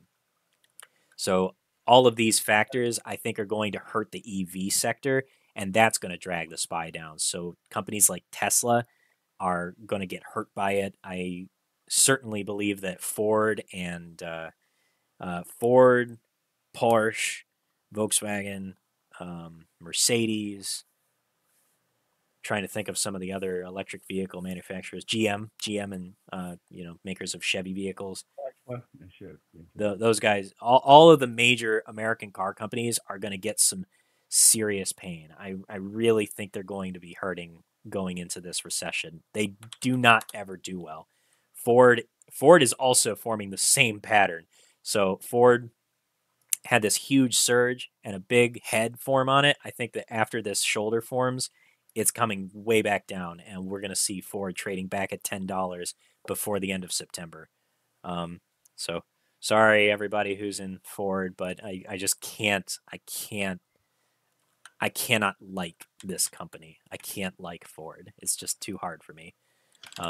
GM is in a similar situation. Apple too. I'm going to get to the tech sector in a minute. But yeah, GM, they are still showing some strength. They didn't get the same rejection candle. They're still moving up for some reason, and the volume here has been increasing, which I find interesting. This may be because of the dividend that investors are waiting for their money before they finally sell off and get out of their shares. But if they wait until the end of August, the market may sell out from underneath them, and you might see a flash crash after the dividend is paid out.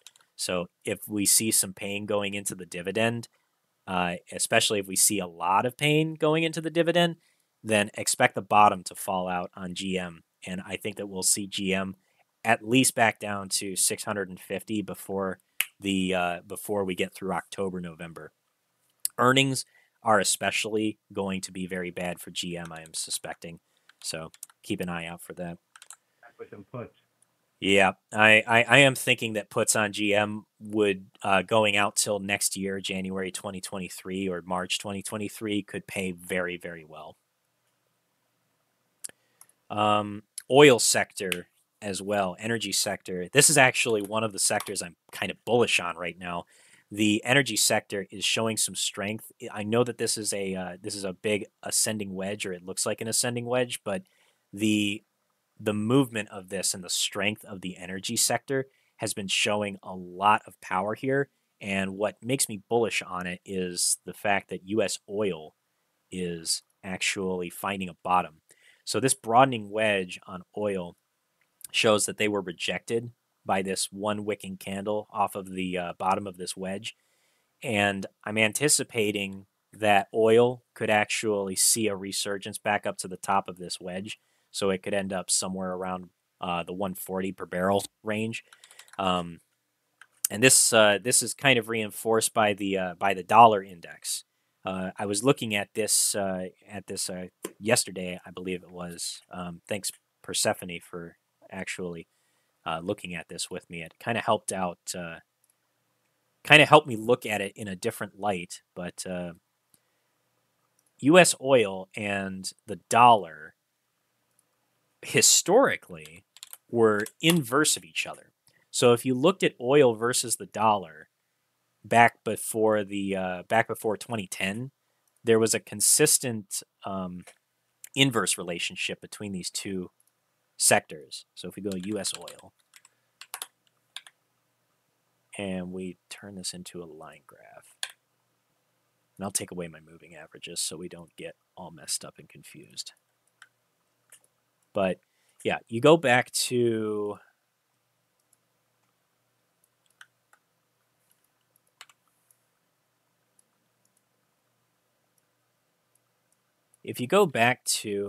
the early 2000s, there was this clear inverse relationship with the dollar's strength and the oil. So blue here is the dollar index, which for those that don't look at Dixie very often, the dollar index is the dollar's strength versus the top 6 economic currencies, including the euro, the British pound, Chinese yuan, British yen, or Japanese yen, and there's one other one there's 2 others actually that I'm forgetting.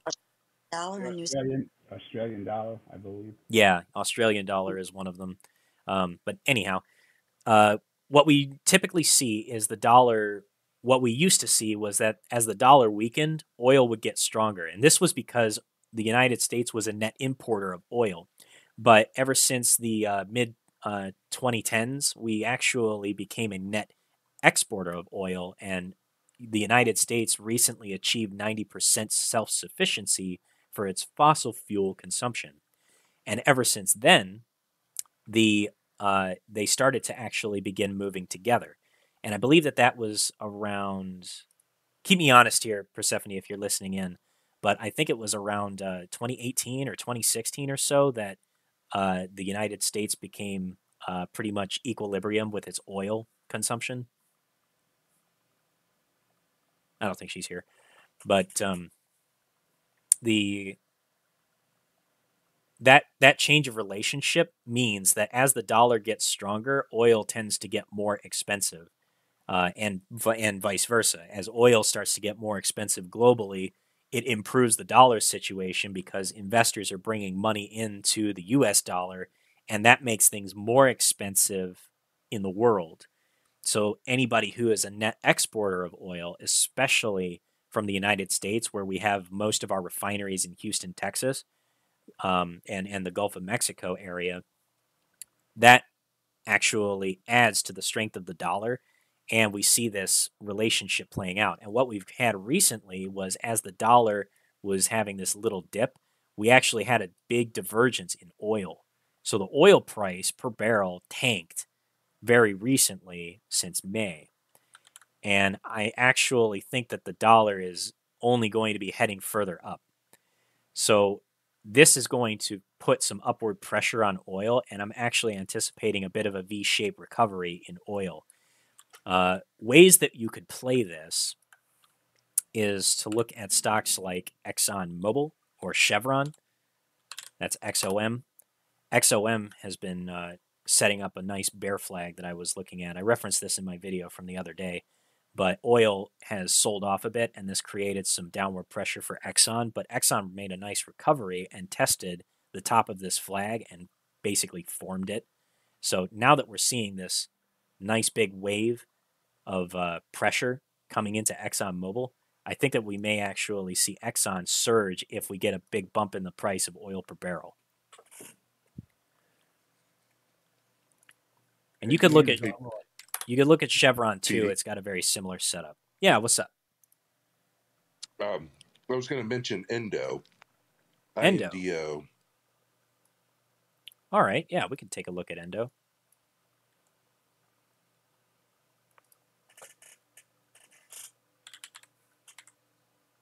Is that Endo Mines AB or no?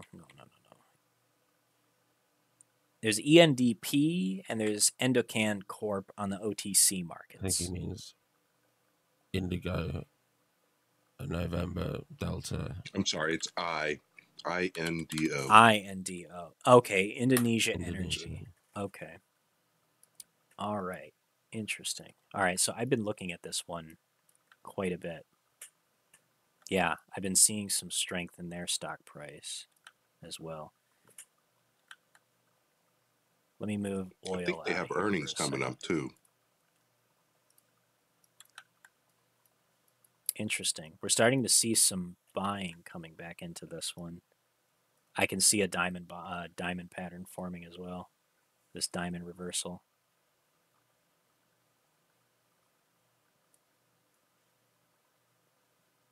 You're just seeing diamonds everywhere today, eh? Yep. We're going to do diamonds everywhere. So earnings, what I anticipate is this thing may reach its bottom before earnings. But if we see a good earnings report from them, that could be a good buy. But I know that this one is a bit of a meme stock. Their float is 3.7 million, so it's not a lot. It can move pretty easily. This one hasn't actually formed this pattern yet, so we'll go ahead and we'll reserve this one for now and just play the chart that's in front of us. So right now, we've got a clear bottom here. We see this candle is very much an indecision candle, and it's sitting in a demand zone. So most likely it comes back down. That's the most likely scenario. It retests $6. If it retests $6 and gets some strength before earnings, that would be the buy signal for me. Another possibility is you could see a big, deep liquidity hunt that sends the price down as far as $5 to test this and this liquidity pool area. These are areas that the price is stalled at back in this area and here. So these are some pretty significant areas where lots of liquidity has been sitting. And if you find that the price is coming down to here and it wicks down very sharply into this area and then recovers very rapidly, like all happening within, like if you're trading a 5-minute and you see the price just dive down for $5 before earnings and then comes back up above $6, that's your buy signal. because that would be a big liquidity hunt. But you have to wait for that confirmation. We don't know what it's going to do, so we have to wait and see what direction it chooses. It could go sideways for all we know. And if it does go sideways, I wouldn't wait. I would expect this thing to take off. Because the oil sector is moving in the right direction. Watch oil, watch the oil indexes, watch Brent and U.S. oil, see what the prices are moving towards, and I would say keep a close eye on the bond market also, because the bond market is starting to have some odd behavior in it, and I anticipate that energy is going to get more expensive as other sectors of the market start to get more volatile and dangerous, and people start losing money elsewhere. This is the same thing that happened in 2008. That once the bond market started to fall apart, then oil prices started to surge, and then we all remember what $4 gas was like. Not that we have to look back very far in history. I think I can look down the block and see $4 gas.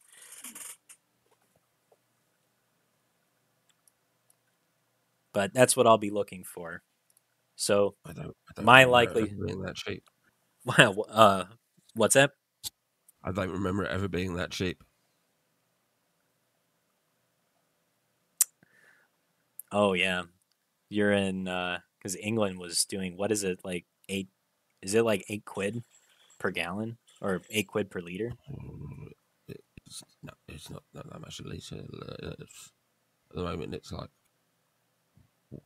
£1.80 a litre or something. I think £1.80 a litre. £1.80 a liter. Okay, That's something like that. I'm thankful that it's not £8 sterling per liter. Anyway, my first most likely scenario is Indo comes back down to retest this liquidity pool area and maybe wicks down and goes and scoops up the liquidity down here below $6 before it comes back up. The other scenario is you get this bull flag where it goes sideways and slightly down for the rest of the week going into earnings. I would treat either this scenario or this scenario as bullish scenarios. If after earnings, it could go either direction. Obviously, we don't know, but the bull case would be for this thing to retest $9. So this would be your first take profit area. If you start to see consolidation and some bumping against this ceiling here, and it keeps trying to work its way out, then you could see another breakout. But the way I would treat this is take profit right away after it touches this $9 area and wait to see what happens. If it comes back down, then you know you made the right decision. And if it keeps going sideways and it won't come back down, and then it starts to get a breakout above 9, then you can re-enter for another ride up to the 1025 level.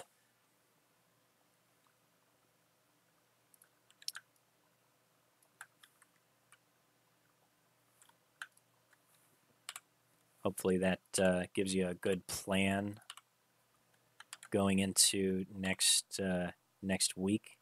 Looks like this is going to take a couple of weeks to play out. No, I appreciate it because I hadn't made an entry yet, but I noticed it. I think it was Wednesday.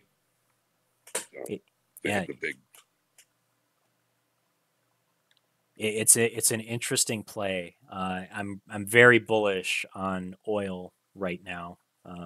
So I think it's the right sector to be looking at. I would just be very careful not to enter too early and wait to see what happens. Like, let this whole week play out. Let the chart develop. I don't think that it's going to take off without you, but if you start to see it breaking out past 775 on like a slow grind upward, like pay no attention to big wicks and volatility and stuff like that. If you get this kind of chop, then you don't know where your entry and exit needs to be. You need to wait for like a slow grind upward and like tapping on this level for you to get your confirmation, and then you play the breakout. That's how you keep yourself from ending up grabbing a bag that you have to end up holding for the next year. Okay. So let's see, we've covered energy stocks, we covered the EV market, and I think the next logical place to go is the tech sector, since we've been paying very close attention to the SPY. I'm also very closely tracking the NASDAQ, which is also very speculative and tech heavy. And I did talk about this on my video that I released just yesterday. But the big move that I'm expecting is for NASDAQ to come back down and retest this level and complete this bear flag. I really do think that NASDAQ has to come back down to the 1100 level, at the very least to 1200 in the near term before the end of September. So my thoughts are that before the end of August, we get a little sell-off and maybe a bit of a bump to complete this head and shoulders before it sells off going into September. And this is going to be your neckline break here at 1300. So if the NASDAQ breaks 1300, then that's pretty much confirmation that NASDAQ's coming down hard. You've already got a lot of confirmation confluences working in your favor as it is. Let me go take a look at a few of these. What even is this indicator down here at the bottom? What is this? Is that, oh, that's my OBV. I don't need OBV. You have this crossover on the MACD, which every crossover for the last, every crossover has been respected by NASDAQ since December. So you've got this crossover, big sell-off. You have this crossover, you had a big sell-off from here to here. You had a crossover that happened here.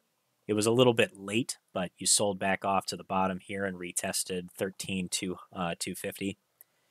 And then the last big one was here, and we sold off all the way from the top of the 200 average all the way down to 11,500 on the NASDAQ. And that completed this ABCD wave, actually, that kind of gave us a clue that we were going to be forming this bull flag and ripping up to the upside. I wish I had seen that, because I would have not had gotten burned so badly betting against the market. I did not expect this big bull rally to take place. But shame on me for not paying attention to the charts in front of me. But anyhow, I'm feeling much more confident on this one because we have a rejection. We didn't even reach the 200 moving average, and we're already getting this big confirmation rejection candle right here. So all of these factors are pointing to a big downturn for NASDAQ.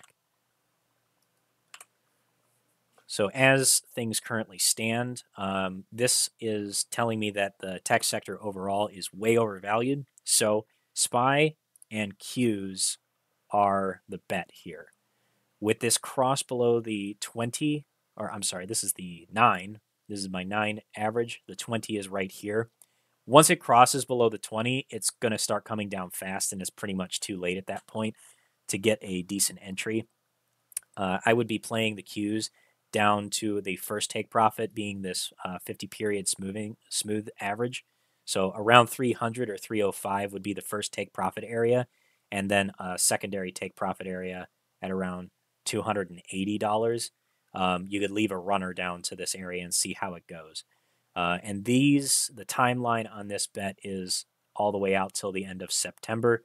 So this is your puts, if you're going to get them, should give you at least enough time to get to the end of October. That's October 21st. And that will give you plenty of time on any puts on the Qs or the NASDAQ. You can also play calls on the SQs. If you're going to do that, then to set yourself up with the strike and a proper price target, then the way to do that, this is just a little trick that I use to get good pricing on my options, is I take the SQs and I add them to, oops, did I do that? I did that wrong. SQQQ. SQ is just the it's the short index for the Qs. It's basically inverse of the Qs times 3. So it's a big leveraged 3 times short index. It's you can think of it like DRV. What DRV is to XLRE, SQ is to the Qs.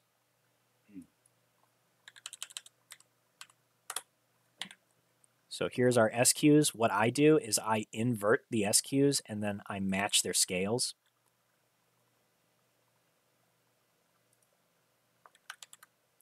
Can't really do that.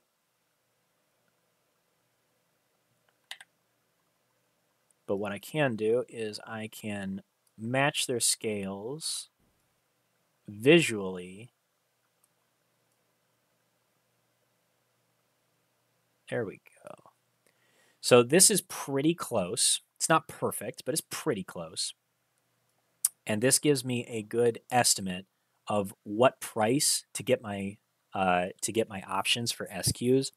And remember, a call on SQs is bearish against the Qs because it's an inverse index. So if you're planning on playing this, the current price of the SQs is at 36.70, anticipating a drop to 300 and then a secondary take profit all the way down at the end of September at around 280. So for the SQs, this translates to 50, a first take profit of around 50 or 49, and then a secondary take profit at 60. And since this is a leveraged ETF, there's the possibility for some gains here because whatever the Qs does, this does 3 times as much momentum. So the faster the drop happens in the Qs, the SQs can end up becoming even faster and it can drop a lot quicker. So you can end up with a bigger bang for buck by betting bullish on SQs in order to play against the Qs. But all the same, I would still give yourself enough time so that you're playing late October for any calls on SQs to give yourself a lot of time. And the first take profit area would be $50 and then $60 as the secondary take profit area. And then the calls for $40 on the SQs for September and October are pretty reasonably priced. So these are affordable for retail traders to, even if you're playing with a small account, you can get these for a pretty reasonable price. You can usually get them between $50 and $150 per contract. So it's a little bit expensive, but the leverage gives you a lot more upside if you're right. And I mean, with all of these confluences in our favor between the crossover, the volume shelf falling over, and trading below its 200 period moving average on top of this head and shoulders that you see here, and being rejected with 2 red confirmation candles, I easily see downside in the future of the SQs. So even a drop down to 310 would be hugely profitable. I would expect to see some consolidation around the 200 or the 100 moving average here. So if you see that chop sideways, you can take some profit early and then wait for the next big drop and then get back into the position and ride it all the way down. That's another way that you could play this. If you're trading it more like a day trader style and you like to keep your cash on hand for those big opportunities. Can I ask a question? SQs is calls if Qs go down. It's opposite. That is right. Okay. SQs is opposite of Qs. Okay. Dude, I'm so joining you on those Apple puts. Speaking of, the biggest ticker on the SPY, Qs, and NASDAQ is Apple. And look at what Apple did. This is why this move happened. So let me get rid of the SQs now. We're going to go look at Apple. This is my favorite bear bet for this year. I was way early here. I was super, super early here. I made a bad bet here before earnings. I expected their earnings to be awful, and it totally turned around and ripped me in the other direction by the collar. So I made a huge mistake going short on Apple too soon. I did not expect this. This is a 3-line strike pattern, and I bet way too early. I did not wait long enough. I was thinking that this was a rejection from the 200 moving average, but it was just pullback on a big bear flag, and I should have seen it. And it totally took me for a ride, man. So, but this one I'm feeling much more confident in. I'm still waiting for a drop below the 9. The drop below the 9 is what will sell this for me. So if I see Apple drop below, close below 168 on Monday, then that's easily my confirmation. So what I would anticipate is for Apple to basically come back down the mountain pretty harsh and stall out at around its 200 period moving average before it comes down further. There's the possibility that Apple, because it did this in 2008, is it stalled out and went sideways for a very long time. So the ride down to Apple's bottom may take much longer. Apple does not like to give up. Apple takes a lot of time to give up. But if Apple, for whatever reason, posts some really bad news, or if their earnings for Q3 disappoint way worse than anyone was anticipating or ready for, and I do think there will be some serious earnings contraction for basically the whole market in Q3. The whole retail sector is just getting pummeled right now. But Apple in particular has very, very expensive luxury consumer durables. So with this being a very speculative sector, I think that their earnings will be the final nail in the coffin, and then we'll see the drop off. It could be a very sharp, steep drop like we saw in 2008, or it could just be a slow bleed off going off into next year. But this is my neutral bearish scenario for Apple, is that it takes a big drop off back to its 200 moving average and stalls out for the rest of the year before it starts selling off into next year. That's my neutral bear scenario. My big bear scenario, the big rainbow bear scenario, is for Apple to stop here, break through again, and complete this. It's kind of like a Head and Shoulders, although a very, very short one. And then for it to just sell off and then try to make a recovery for earnings before it gives up the rest of its gains and we start heading back down.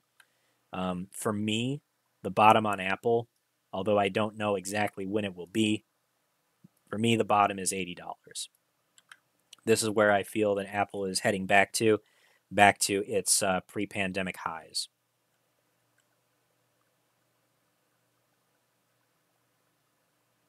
So that is my play there. Thank you, Smell My Finger, for the options chain. I appreciate you showing that.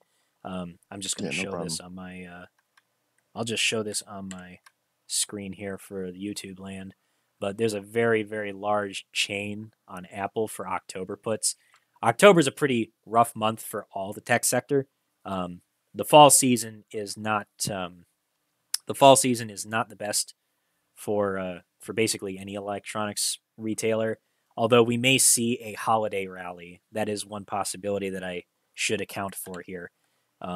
Just because we do have Christmas after November, and seasonally, there is recovery that occurs starting in late November. Seasonally, we see stocks recover quite a bit due to midterm elections and the holidays, the holiday shopping season. So that could see a bump in Apple's price. Even in this bearish scenario, Apple could see a big rally going into the holiday season. So be on the lookout for that. My first take profit for Apple in the near term is 160 right here, which I've already marked out. My second take profit is 150. Third take profit at 140. And then probably wait out the rally. I might play it to the upside if there is a confirmed rally, and play that back up to its last area of support that became resistance. So if it stops here, I'll play it to 150 or wherever it stalls out at, and then play it back to the downside after that season ends. Probably play puts on Apple going out till January 2024 if I can get them for a reasonable price. But we'll see. Currently, I'm sitting on some puts for November and September, I think. December. So lots of time on these puts for it to head down. We'll see how it goes. But there's my Apple bear thesis. I'm gonna go ahead and clean up my chart now. I'm trying to work with some clean charts and improve my stop overdrawing my charts so much and keep them kind of clean. TD, do you think that the SPY goes up and tests that 200 one more time? It's a possibility, but I think that I think that if we see the SPY drop any further than this, that it's not going to make it back to it. At least not until we've had the next sell-off. It's a possibility that we might see a return back to the highs, but I kind of doubt it. It's the 200 is going to sail off down like so, and we've already got this this line of support on this megaphone, which shows that the 200 moving average is going to stay above this. That'll kind of put it out of reach. So I would trade based off of a rejection off of this megaphone, if anything, rather than waiting for it to touch the 200 again. It could happen. If it does wick up to the 200 and get rejected, like intraday, that would be my entry point to get into some more puts, honestly. But for those that are trying to play it safer and want to see if it wicks up into the SPY's 200 moving average and then gets rejected and comes back down to fall from 420 again, then you could treat that as your entry. Just wait for it to pop up, pop back down, hit 420, and then break through. Once you get the breakdown below 420, that's pretty much all the confirmation that you need. But I'm already into positions for that are bearish on SPY going out till November. So I'm pretty happy with taking this as my confirmation. There are still some that are speculating that this market rally is not over, but I strongly disagree with them. You can feel free to disagree with me, but looking at where the market is overall, with Microsoft, Netflix, Nvidia, Tesla, Meta, and Google and Apple all getting the same rejection candle on all of their charts, that tells me everything I need to know. And a lot of these, interestingly enough, they were all just waiting for this dividend. It's like there were dividends that were all coming out for all of the major stocks. Let's see. Tesla, they're waiting for a split. I know that bears are waiting for the split, and the bulls are waiting to get out of their position after the split. Nvidia, I know that Nvidia's earnings are expected to be poor, and it's this inverse head and shoulders is making me a little bit nervous because it could break out back to the upside. But overall, semiconductors, I don't see it. Semiconductors look like a dangerous industry right now, especially with the tension between China, Taiwan, and the U.S. And we've had this MACD crossover with a attempt to break the MACD and then a rejection again.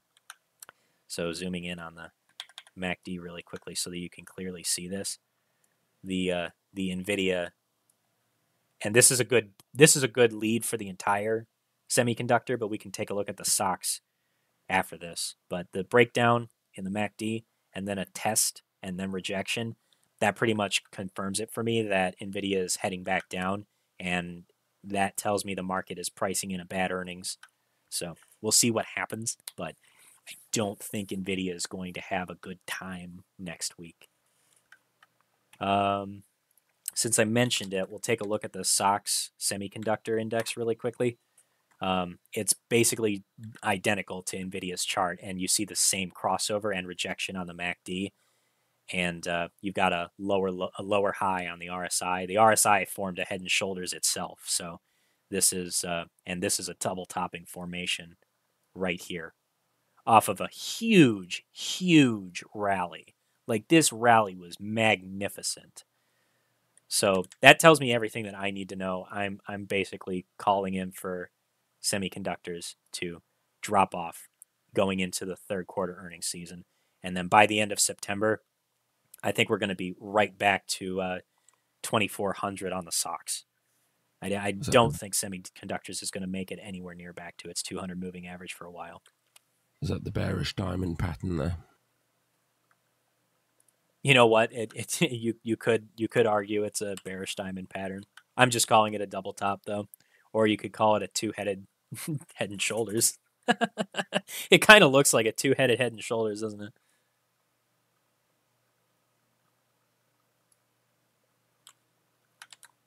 We have a Siamese head and shoulders. I'll probably have so many people mad at me for saying that. Hey, just a quick word, TD. If you're trying to play the SPY safely before you get into puts, do not try to jump on the train once it leaves. That is a good point. Yes, if we see that the SPY is taking off without us, the beauty of puts is that while the market is great, it's very, very cheap. So you can feel nervous about jumping in to the SPY and wait for that confirmation, but at a certain point, it becomes too late. So I do want to thank you for bringing that up, Numbskully. I would like to paint that scenario. Why is this brush just not going away? Okay, so what I want to point out to everybody who might be nervous about betting against the SPY and all of the big market runners is you have a certain point where you have to just stay out of it. So at some point, there is a point of no return where your risk is no longer worth it. So what I would say is if you are a swing trader like me and you are playing these contracts out for months at a time or even 2 quarters to a year at a time, then you need to get your entry at the right time and be willing to wait out the volatility. So if you're trading like that, then getting your entry at the first confirmation is critical. If you wait too long, the contracts will get too expensive. Right now, calls are the most expensive that you can get right now. And this is actually a bearish sign. There's a bit of a contrarian indicator in the put-call ratio that shows that when there's mostly calls on the market and the calls are super expensive, that's the time to go bearish because that means speculation is high. That means that euphoria is high and people have no fear left. And that's a bad sign. Hey, Scrap Queen. Thanks for hanging out with us for so long and for leading the start of the meeting. Really appreciate you having you here. Gotta go soon, but was wondering if you might consider in the future making a video with technique, strategy, indicator considerations to keep in mind, and that can be used for setting up trades while away at work or because of being unable to frequently monitor. Yeah, I would actually love to do some more trading classes on swing trading. That would be really cool to do. Right now, my trading profits aren't enough to replace my income though, so I haven't been able to get to a point where I can just spend all my time making videos and teaching people how to trade. But I could see that happening at some point farther on down the road. But we got a lot of hurdles between us before we get to that point. I'll see if I can make some nice videos on reading some of these indicators though, and using the indicators together to set up a trading thesis, and also look out for contrarian indicators when indicators disagree with each other so that you don't end up getting into a bad trade because one indicator says one thing and another could have told you another scenario that you weren't prepared for. I have to do this all the time. I was thinking about that the other day about contrarian indicators. Yeah. But I second that. If you get a chance, that Scapking's ideas are really good ones one day. If they actually squeezes, it could be sooner than you think. Yeah. I mean, there's plenty of factors, though, that I have in my favor that tell me that the market is about to sell off. For one, the bond yields are going up fast. The bond yields are going nuts, especially the long-term bonds. I noticed that the 10-year had a 3% change, where the 2-year had only a 1% increase. And that means that the 10-year is catching up. Yeah. So if the 10-year uninverts, if it uninverts on the yield curve, then that means that we're going into the contraction period, and then the market's going to start seeing some pain. And it's often true that the bond traders have it right where the stock market has it wrong. And right now, the bond traders say that shit's whack and stock market is wrong. So I'm pretty confident in this trade. And not just the bonds. Like, you can look at the VIX. Look at how oversold the VIX is. The VIX is pointing to some massive upside coming up very soon for us too. We've been setting up this big channel for a long time, and every single time we've had any of these channels, there's been a little pop in the VIX and then a retrace before it takes off. Let me look at this on the daily chart so that we can see this.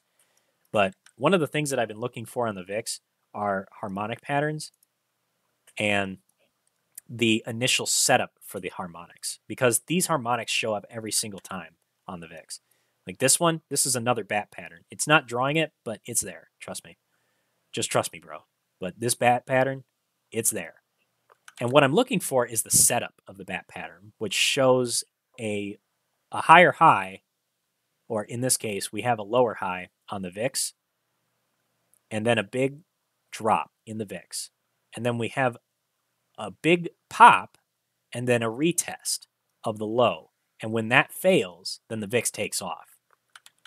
And we just had that happen. We have lower high, a long drop, and now we're going to get a pop and then a retest. And I think we're going to get stopped at the 20 before we take off.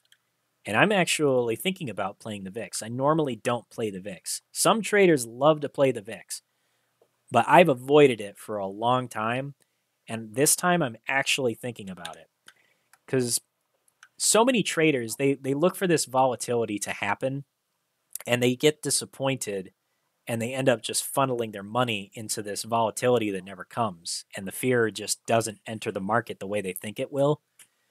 But where the VIX currently is, it's set up a bottom with higher lows going all the way back till September of last year. This is the lowest low that we had on the VIX, and we've never retested it. And now we're setting up this last higher low here after a long, long channel downward on the VIX. So I think this next move for the VIX could be quite violent, and that's why I'm considering it. So what I'm waiting for is for the VIX to make this big pop up to 20 or more, and then for it to retrace and form a flag. So if I see a flag on the VIX like so, or a pennant, then I'm going to wait for it to touch the 20 or the 21, and then I'm going to be ready, man. I'm going to be ready for some calls on the VIX, because this crash is about to be fucking magnificent. I'm pretty sure I bought some calls on the VIX before I fell asleep on Friday. I'm sorry. Yeah, if you wonder why I disappeared, I just fell asleep at my desk. That's fine. I know you're working hard on this stuff all the time, dude. Got to get your sleep. He said for the UVIXI too. Yeah, UVIXI is another one that you can do. That one's more affordable. VIX is pretty expensive, but UVIXI is more affordable because it's leveraged. And since this is a short-term bet, it could be a better one. The way that I look at this is every single time these pennants formed and you had this bat cipher on the VIX, it only took about a month for that pennant to form. So if you give yourself the right amount of time and you time it just right, you can get a 30-day call on UVIXI and play that volatility to your favor. You got to be careful about trying to time things. It's not something I recommend doing, but I'm going to follow this very closely. So I'm going to try to be there to help people find that timing. Where is my timeline? I'm looking for my timeline measuring tool. Here we go, date and price range. So from the one bottom to the next was about 17 days. And then from the bottom to the top was 12 days. So that's 30 days exactly. So you can enter now on a 30-day contract, and you probably would be right. But you can also wait for this. You can play a short-term one, catch this volatility swing, wait out the drop, and then buy at the bottom again. And I'll draw out what I'm referring to here right now. So we're speculating on a pennant to form, right? something like this. Let me change my colors. So I'm expecting the VIX to go green like so, okay? So what I want to do is be in a VIX bullish position here as it's bottoming and ride it to the top, take profit here. As soon as I see it touch 24, be happy, take your profit. Wait for it to retrace and touch that 20. And then take your entry once you see it wicking. And you'll have to watch this on a close time frame because it happens quickly. When the crash starts coming, honestly, the VIX is going to be slow. The VIX is a lagging indicator as far as I've been able to see with the crashes. Like this one, the crash had already started on April the 20th in after hours, and the VIX started taking off on the 22nd and the 25th. And that's when the VIX started going crazy. So you want to be in the VIX once it's already touching this bottom. So what you'll notice, let me get rid of this channel here and all of this garbage. Gotta try to keep this clean. I'm trying. So you have this bottom here and you have this top here. Just paying attention to this double bottom right here and this area of resistance. What you should do is create a rectangle that covers the wick and goes straight through the middle of this. This is what we would call a demand zone if we were looking at a traditional stock, but for the sake of just, keeping things simple, we'll treat this like a demand zone on the VIX. So what we want to look for is we want to see the VIX, make this pop up to the top, and we want to see it re-enter this demand zone, which I'm going to draw right here. And you'll notice it's right between 21 and 20. So as soon as you see the VIX bottoming in this area on the 20,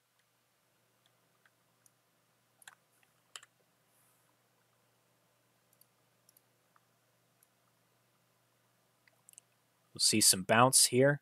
This is your entry point.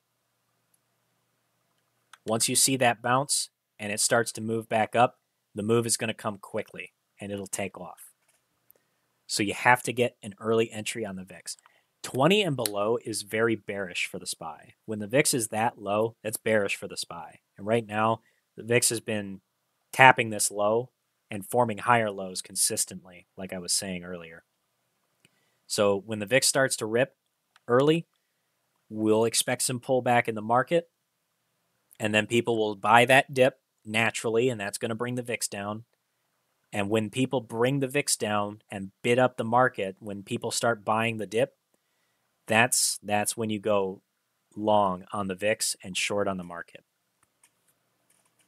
So keep a close eye on this and draw this out on your own charts and set up alerts. Alerts will save you. This is how you can spare yourself a lot of pain in the market, just by setting alerts that ring directly to you every single time one of these triggers is set off. It'll let you know, hey, I need to go look at my charts now and make a decision. Okay? These require you to be very eyes on. You have to watch this stuff. Yeah, you do have to watch. It's not something that you can trade just as a swing trader and get those perfect laser entries. It's not going to happen if you're not paying attention to it and checking in every once in a while. So if you can't do that, don't touch the VIX. It's just not worth it. You can get screwed and you can miss your exits so easily. If anything, and you want to trade something like this and not pay attention to it, I wouldn't recommend it, but you can set limit buys and limit sells, but you're not going to get those perfect setups. So. Yeah, but it's still a good alternative. If you can't look at it, you might as well make some of the money if you can't make all of it, right? Mm-hmm. Or you lose it. If you're in a situation where you can't look, pay attention anyway, you're always going to be in a situation, right? If you can't pay attention all the time, almost no matter what it is, yep. You're never going to. True that. So, if you can't watch the market, you probably shouldn't be trading it this way. Yeah, for me, if I can't watch it, I'm not going to play it. Yeah, exactly.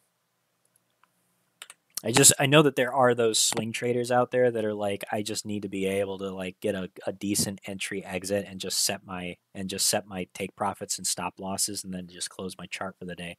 And I can totally respect wanting to trade like that, but I feel like you have to have a really large starting capital and you have to play really safe trades to do that. And it's not something that you can do with the VIX. It's just not, you can't. It moves too much. It's the volatility index, for Christ's sake. It's the speed. Yeah. Yeah. Yeah, it just moves too fast. So now, if you're playing regular equities and that's fine to be able to do that. But if you're trying to play the SPY, the VIX, UVIXY, any of that stuff, you got to have eyes on. Absolutely. Yeah. All right, I'm going to cover Tesla really quickly, and then this is going to be my last blue chip, and then we'll cover any other requests that you guys have if you want to take a look at anything else. But Tesla is pretty much the same setup as semiconductors and big tech with Microsoft, Apple, Google. All the setups are the same. Google is kind of like, the risk to reward's not really there because they just went through their split, and they're already kind of near the bottom of their chart. So I don't see a lot of gain potential for Google anymore. But for Tesla, I see huge potential. So Tesla, I drew a chart along these tops here, and it formed a very large megaphone. Now Tesla, you can love the company as much as you want, and I even love Tesla very much. I think it's an amazing company. I think they have built some really incredible stuff, but I do think that they are very oversold or overbought. I think that Tesla is extremely overbought. It's way overvalued. There's no way that this thing needs to be here at $900. And this market rally has been very good for it. It's been good for Elon, but there's a lot of factors working against them. And I would not be long on this stock right now. So let's look at the factors. Long term, Tesla has had 2 short squeezes in its history since November of 2000 and again in October of 2021. And now they just had another squeeze after their earnings that sent them from $700 all the way back up to $920. It's overbought and it's going to come back down. And God, I feel like I'm betraying Boule. I see him in there with his avatar's eyes just staring into my soul. I'm just looking at his avatar, imagining that that's the exact look that he's giving me. Like, how dare you, True Demon? No, he changed his trading plan. Really, Boule? He got out of Tesla. He got away from it. He's doing base hits. He hasn't touched Tesla at all this past week, actually. Wow. All right. Hey, TD, I also wanted to mention, I just read an article recently on Tesla where they raised the price of the self-driving to $15K. I'm not sure how that is going to. Interesting. Well, Tesla's already a pretty high dollar. It's affordable as far as EVs go, but it's still a pretty expensive vehicle, and I don't think that the market's going to respond well to them raising their prices right now. I'm expecting that earnings contraction is going to be pretty harsh for them. There's several factors working against Tesla, so I'll go over those in addition to that sales retraction. So one of the big things that caused shorts to go all in on Tesla here for earnings was that Tesla's China factory was closed down, and that was expected to create the biggest amount of pain for their earnings. But the thing is that figure wasn't actually factored into their Q2 earnings, which means it's getting moved to their Q3 earnings. Yeah. So that loss for Tesla is going to hit next quarter. And that's by itself enough of a justification because they lost billions on that. That's going to cause enough pain by itself to cause Tesla to drop. As far as the technicals go, Tesla's had a double top here. Overall, it's forming a head and shoulders, a very large one.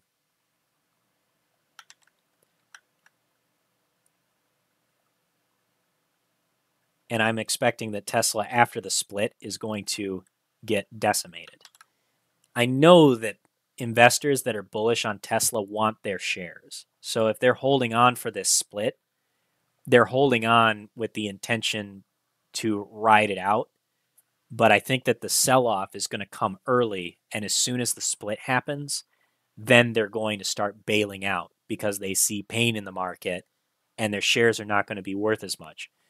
The splits historically for Amazon and Google were not good for them.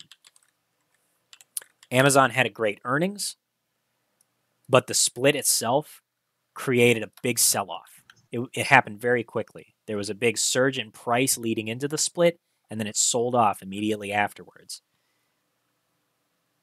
Oh, I see another diamond bottom now.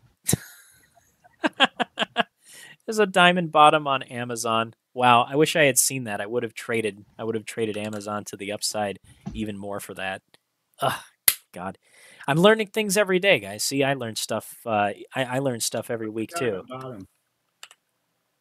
Diamond bottom. I explained it a little bit earlier, but it's just a reversal pattern where you get this. View, right? A lot of these are on Trading View. I mean, I can look it up. Okay. Well, it'll be in the video once I post it to YouTube, so you can check it out there. But basically, the diamond bottom looks like a head and shoulders, but it comes at the bottom of a big sell-off, and it's part of an overall bear flag. And when it breaks to the upside, it takes off, just like Amazon already did. Right. And this would have been your take profit. So that was the diamond bottom. It's kind of like the way it flows in the flag. Yeah. Portion. Yep. Exactly. Yeah. So, as far as Tesla's concerned, I think that it's going to react the same way that Amazon did with its split, and Google had a very similar move too. But we'll focus on Tesla. The split, once it occurs, is going to, in my opinion, bring it all the way back down to its bottom of the market here, where it started setting up these higher lows. Now, if Tesla breaks these lows, then it's going even further. And this is where the critical area is. If Tesla does not hold up support here, and it can't sustain its price at this market bottom, and I do expect it to hesitate here for a while, so I'm probably going to get out of my put positions in Tesla once we hit this consolidation. But going into November, if the price collapses going into its Q3 earnings, then I think that Tesla could be coming all the way back down to a pre-split value of $200, which after the split would be around, it would be what? My math is failing me. 200. What's the split? 3-1? I feel you judging me. Flabbergang. Yeah, it's a 3-1. It's 200 divided by 3, and my brain just can't sustain math anymore. 67. That's don't come through your taxes. 60. Okay, so yeah, post split. Yeah, I said don't come to my don't come to my tax. Gotcha. Oh. Anyway, post split, I think that post split and post Q3 earnings, I think Tesla could be trading back in double digits again. The split isn't going to, in and of itself, cause a loss of equity value for the stock, but I think that it's the thing that investors are waiting for to sell out of their Tesla positions, and I think that Tesla could actually be the thing that starts kicking off the market sell-off. And if we start 80% of its value, I think it's possible. Wow. It's an extreme scenario. It is an extreme scenario, but I do think that it's possible. Tesla's got a lot of pain ahead of it going into this market, and at the moment, Tesla's been sustaining repeated losses, and the last factor that I wanted to bring up was the forced merger with Twitter. So Elon got ahead of this, which was smart of him, to sell stock now while the price was high. He sold stock around $900. That was an excellent move. I think he made a really good decision there. Because what he's done is he has set aside the capital if the courts force him to purchase Twitter, which he no longer wants to do. If he's forced to purchase Twitter, it's going to put Tesla on a bigger crunch because now they're not prepared for their merger and they're going to have to surrender all of that capital, and Elon will not be buying back stock like promised. So if Elon can't buy back the stock as he promised, everybody's going to know as soon as the Twitter decision is made. And if Tesla has to buy Twitter, Elon's not buying stock back, and it's not going to happen for a while. Once that news hits, combined with the split sell-off and combined with the earnings contraction in Tesla, which is overdue, I think that Tesla is going to finally have a capitulation. And I think that Tesla could be the stock that starts kicking off this major market sell-off. It may not result in the entire market sell-off by itself, but I think that it will start the downtrend, pulling the whole market down and treating it like an anchor around its neck, and eventually driving stocks like Microsoft, Meta, JP Morgan, Bank of America, Apple, Amazon to all sell off too.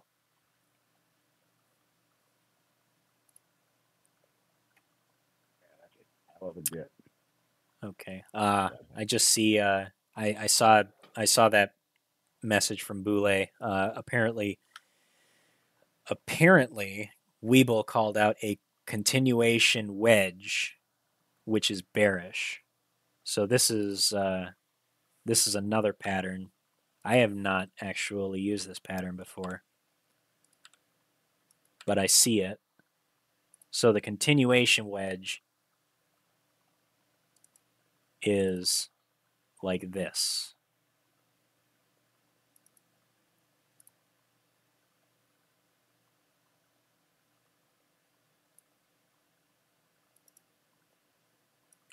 So this is the continuation wedge, which indicates selling, and we've already confirmed after getting rejected by the 200 average. By the way, I'm already in my Tesla puts, so I entered my puts on this candle. I was very, very bearish on Tesla going into the next month. I have some puts for September and some puts for November to play past earnings. Yeah.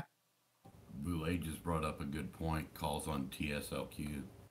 Yeah, you could also play TSLQ. I was actually just about to bring it up, as a matter of fact. So TSLQ is a way that folks who are not able to afford the puts on Tesla, because they are so expensive, they are very expensive contracts. So when you look at those prices and go like, "Oh God, I'm going to miss this," you don't have to.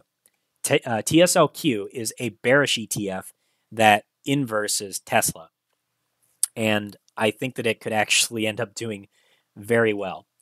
Interestingly enough, we've got a flag forming here,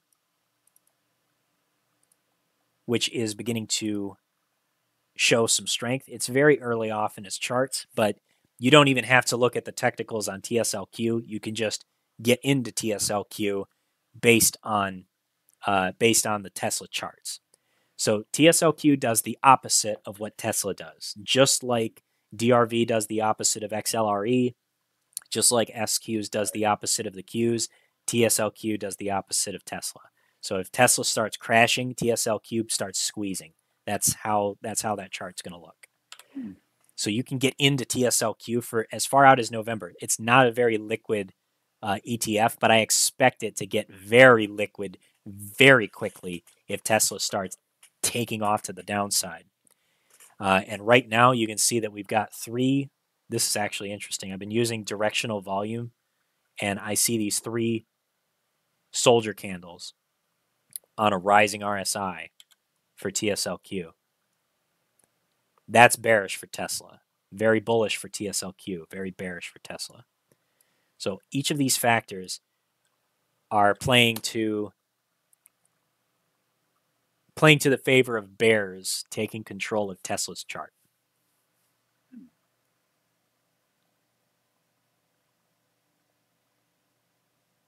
Yep. And Todd, thank you for pointing out this chart also. I'll bring this up onto I'll bring this up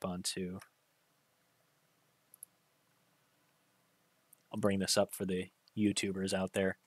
But Todd Bigsley was pointing out that all TSLA UTADs, red and upper lines, are showing resistance.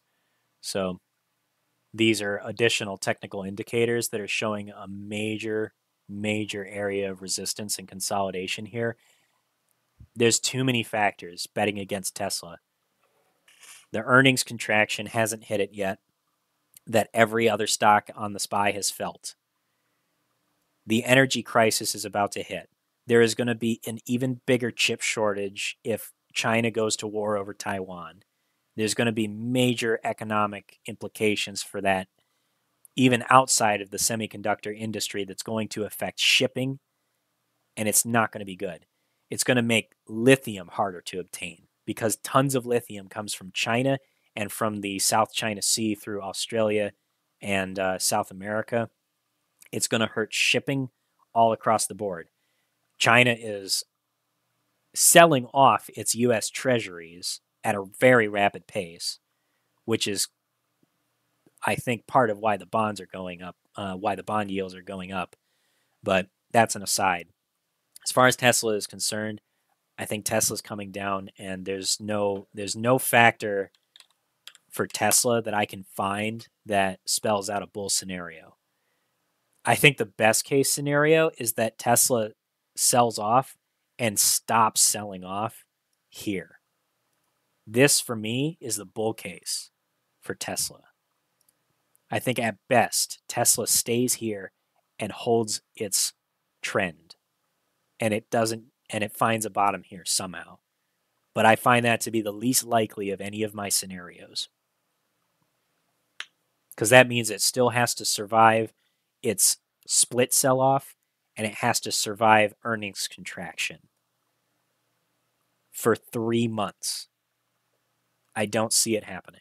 So for me, it's a big red flag all over Tesla right now. I love the company. It makes me kind of sad because I really do like the company. I think it's a fantastic business. They're doing some life-changing stuff. But I don't think Tesla's going to fail. So I don't want this to be like all doom and gloom forever. I think that Tesla will have a massive drop in its share price, and it's going to put the most pain on the market in the near term. And it's probably going to be the thing that kicks off the major sell-off across the SPY, Qs, and the Dow Jones. But once Tesla reaches those new lows, I anticipate that Elon and the board of directors of Tesla are probably going to buy back a ton of stock because they've all gone to cash. They have a ton of cash sitting on the sidelines, and Elon's a smart guy. He knows he at least he recognizes when the writing is on the wall. So I think that if Tesla did sell off to that point, then he would just buy up all that stock back because he has faith in his company and he's a smart dude. He took this company from nothing to one of the biggest tickers on the SPY in less than 20 years. That's insane. He's had incredible success with this company, so I don't think it's going anywhere. I certainly don't think it's going to fail, but I do think its stock is going to have some serious pain. Think it'll rebound one day with a vengeance? Oh, absolutely. If Tesla does sell off as badly as I'm anticipating in my worst case scenario, that is that I see Tesla selling down to this area pre-split values, which would be like around $60, $70 post-split, then yeah, Tesla's price to earnings ratio is 109. Oh my God, that's crazy.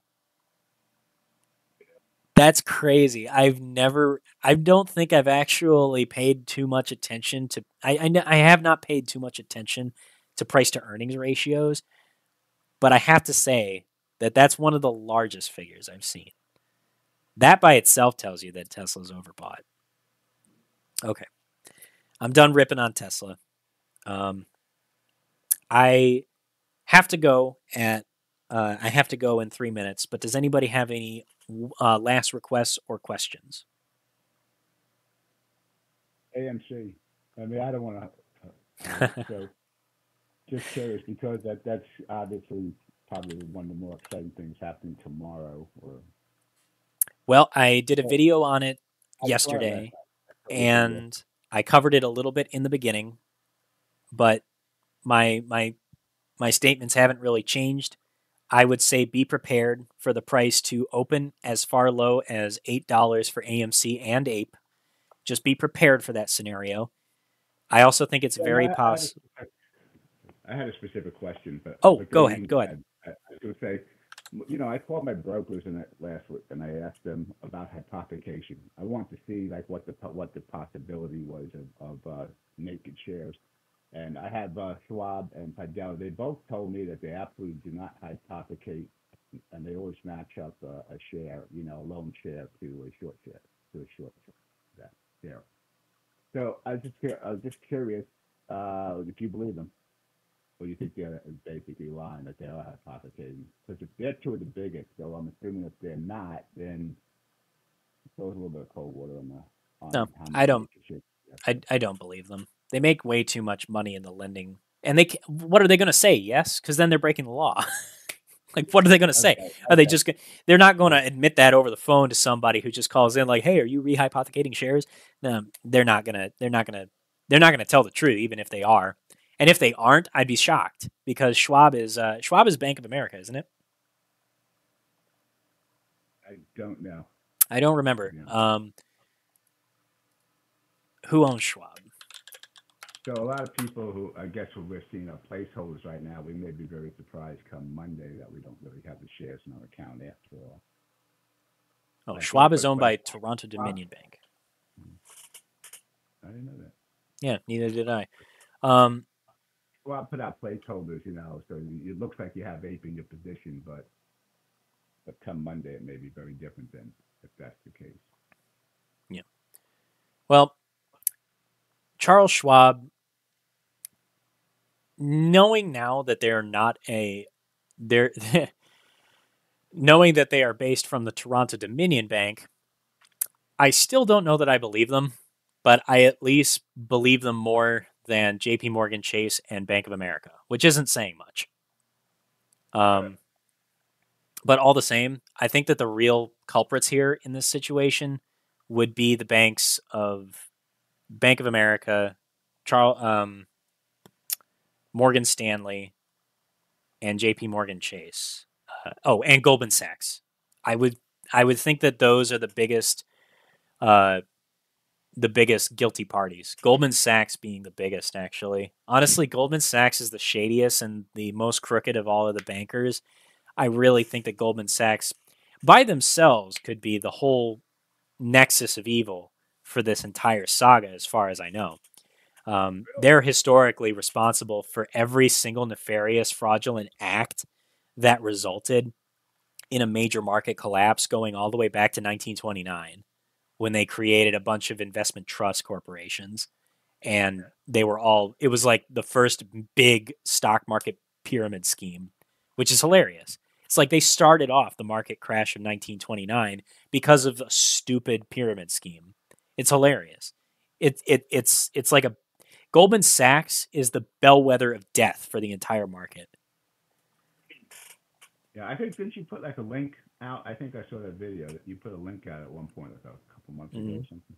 I should really do a piece on how evil Goldman Sachs is, but yeah, there's an excellent video out there on YouTube. Strongly recommend it, called "Goldman Sachs is the most evil bank." And it's terrifying and it's amazing at the same time, and it just makes me ask myself, like, why has nobody just walked into that bank and just made every single one of their executives just disappear, because they have been the cause of all the pain in our Right, okay, economy on the case. dating back to 1920s.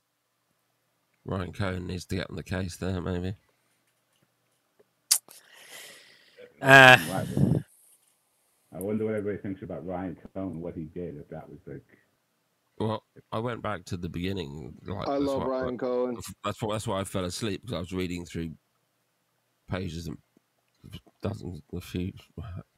quite a few SEC filings on Friday while everyone else was talking. Yeah, I was like, everyone's telling me different things. I'm going back to the beginning. So I started reading through like the shares he bought and his communications with Bed Bath and Beyond and everything. And like the whole plan is laid out in them, you know. You mean it wasn't a surprise? You mean that was intended? I don't think he ever intended to. I think you would have, if reading the papers, you would have, like, if I'd read them, had enough time to read through them at the time, you know, I would have seen that he didn't have an intention to, like, he's in one part of it. It says like, I'm far too busy running 2 other businesses at the moment. I don't have time for this. But I will hold you accountable, and you better sort yourselves out, basically, or yeah, I'll be back. So, yeah, I think you'd seen that it wasn't like he was just trying to do something good, really. You mean by Bed Bath and Beyond getting part of his profits in order to help them get their inventory? Or... Yeah, and they thanked him for his help, which, I mean, I suspect that they're going to do what he suggested, which was to sell off the Bye Bye Baby portion of the business, which will more than clear their debts, like easily clear their debts. And then, yeah, so once there's an announcement, and he also said to look for, suggested they look for someone to buy that part of the business off them. So I wouldn't be surprised if he's already helped them sort that all out, and they announced that soon. And as soon as they do, the stock will take off again. If it doesn't take off on Monday, just from the the chart setup, but the bullish with ironically the bullish abandoned baby setup. I mean, how ironic is that? It's like a you couldn't write it better. It's a bullish abandoned baby setup, and the whole plan is for them to sell off Bye Bye Baby. I mean, that is actually kind of funny when you put all of it together. Yeah. It's funny how many conspiracy theories actually would have made millionaires. I wonder how many conspiracy theorists did become millionaires based off of this trade. Well, I mean, that's not too tinfoil hat, is it? Honestly, with the way everything played out, it kind of isn't, honestly, because it kind of played out exactly according to the whole saga as it was written. Let me go ahead and answer the Brown Noises question. Is Revlon done since it didn't make $10 and the pinning to $8.50 on Friday at close? No, it doesn't mean that it's done, but it is going to have to make a breakout here within the next few days. So the reason why I'm still bullish is because Revlon's setup for this this ascending wedge, or I'm sorry, ascending triangle, not a wedge. It's an ascending triangle. The setup for this stock is actually showing major volatility and strength up until it hits this this one area of liquidity. There's this big area of liquidity up here that's just, it can't get past. And it's been getting closer and closer, sustaining its price and getting more and more bullish. So on the technical setup by itself, Revlon is still quite bullish. The gamma squeeze may be gone, but I do still think that there's going to be late settlement and delivery that needs to happen, which is going to be late after Tuesday. So Tuesday, the FTDs start rolling in. And that's because of all the options that did expire in the money at 850 and below. So those calls below 850 are, all of this was in the money. And there was a lot of it. There was still a lot of those calls that were exercised early, as a matter of fact. When we had this first big jump in price action, there was a bunch of people that were exercising their contracts here at this price level and waiting for the move up. And now that we've got this setup where we're doing a higher low every single week, and we're coming to the top of this wedge, if we can break through the 200 period moving average, then this thing can still take off and keep going. The disappointing thing is that we were hoping it was going to be that big gamma ramp that showed calls going out all the way till $20 and above, with literally the entire float in the money. That would have created a major supply crisis, but that doesn't mean that it can't happen again. Honestly, that setup was created with a lot of very, very, very cheap calls. And those calls, once the volatility calms down in Revlon and it starts to move sideways for a while, it can set up another one of those gamma ramps. So I'm not out of Revlon just because we didn't get the gamma squeeze as I had hoped. At this point, it's still a good technical trade as long as it still continues with this trend setup and the ascending triangle. As far as the late settlement and delivery goes, this is where things can get interesting. So I'll bring you back to the SPRT squeeze, and I'm going to need to go to my chart exchange for this. We'll pull up chart exchange, and I will go to SPRT. I'll show this to you guys here on my Chrome browser. No, it's not in TradingView anymore. SPRT is no longer traded, so its stock chart was basically deleted. Oh, geez. That was gross. Okay. Man, I hate this. I really hate this chart that they have, the way they have it. Okay. So I'll try to zoom in as much as I can. So this was the great squeeze of SPRT. The setup as it happened, I didn't actually get involved until the beginning of August, right after we had this big move to the upside, and then everyone's like, that's the squeeze, and then it sold off. And it found strength here. After I saw it break this head and shoulders that had formed, I thought this thing could run again. And at the same time, this had been pointed out to me by a guy called your boy Jay from Reddit. He pointed out the gamma ramp to me. And the gamma ramp was actually on August 20th.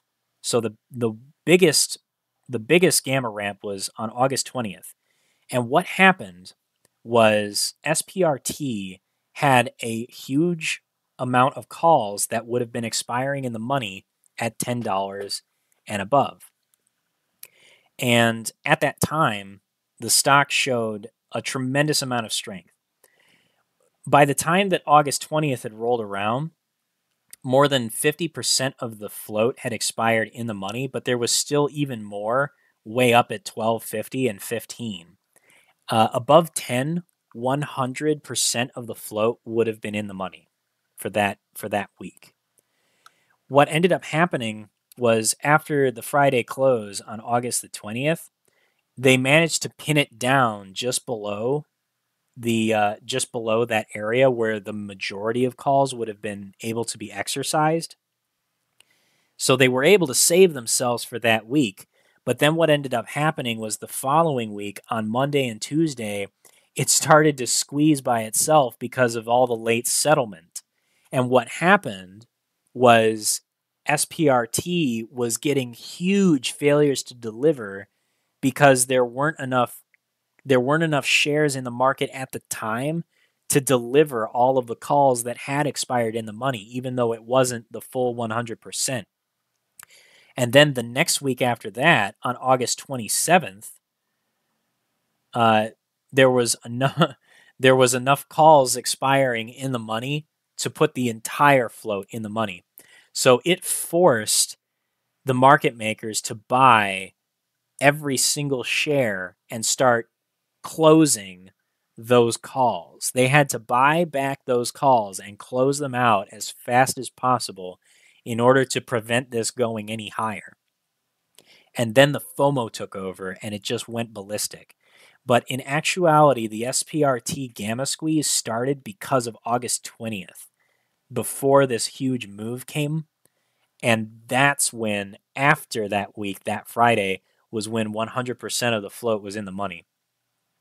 It drove so much volume into the stock that I don't think the market makers were able to keep up with it all. And that's what caused the price to climb like this. And then, unfortunately, after the reverse merger, it just collapsed. So people lost a ton of money at the top that bought at like 35 and ridiculous prices like that. It was a real catastrophe on the other end of it. But on the way up, it was a magnificent trade. And had everybody gotten in on that Friday, waiting for that late settlement and delivery to finally hit and for it to be reflected in the market, I think a lot more people would have actually made money. And that's why I emphasized, instead of buying the August 19th calls that were expiring this Friday, go out a week later and see what happens. And that's where we're at.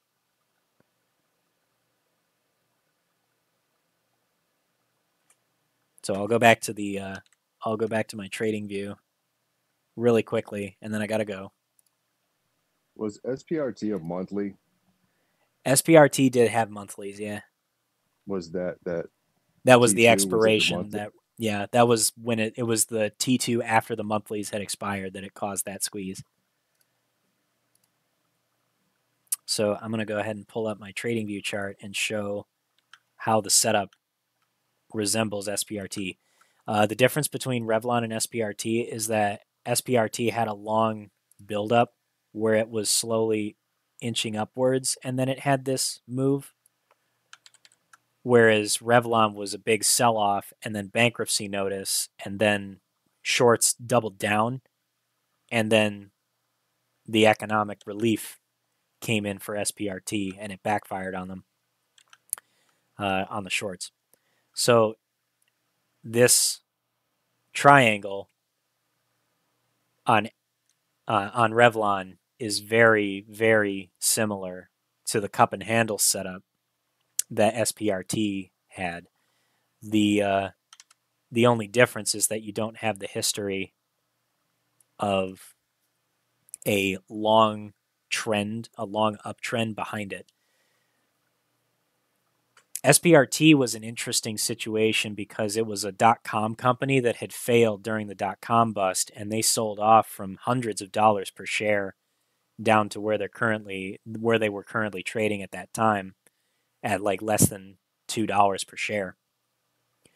Revlon, on the other hand, is a very well-known brand for women's makeup, and their bankruptcy I don't think is going to be the end of them. So I think that shorts are making a serious mistake. But we'll see what happens. Next week, time will tell. But the big week to get as many of these options to expire in the money as possible was this Friday. And we did succeed. People were disappointed that they didn't see a squeeze because they were expecting that the close of business on Friday was going to be when it squeezed. And ultimately, it would have been better for us if we had closed above $10 because that would have put 50% of the float expiring in the money that Friday. But we've still got a lot of time between now and the rest of those contracts that are sitting at $35 in January. I don't know why those are out there. I don't know if it's somebody who is hedging against volatility and selling those calls because of the price action, or if it was somebody that was trying to sell those calls really far away as a part of a calendar spread. I don't know. As I think that probably the safest thing to do is just to pretend they don't exist until they become relevant. But in the near term, for Revlon, if it can break this wedge, and if we start to see some volatility tomorrow, I will be very, very excited for the possibilities. We just have to be a little bit patient. I know that everybody's really disappointed that the squeeze didn't happen on time, as we might like to imagine. But have you got any alert on Revlon? Oh, I've got alerts. Yeah, as soon as it crosses $10, as soon as Revlon crosses $10, and then I'll actually add another one for $11.50. Well, let's actually make it a little bit more confirmation. Let's make it $11.60, and we'll let everybody know.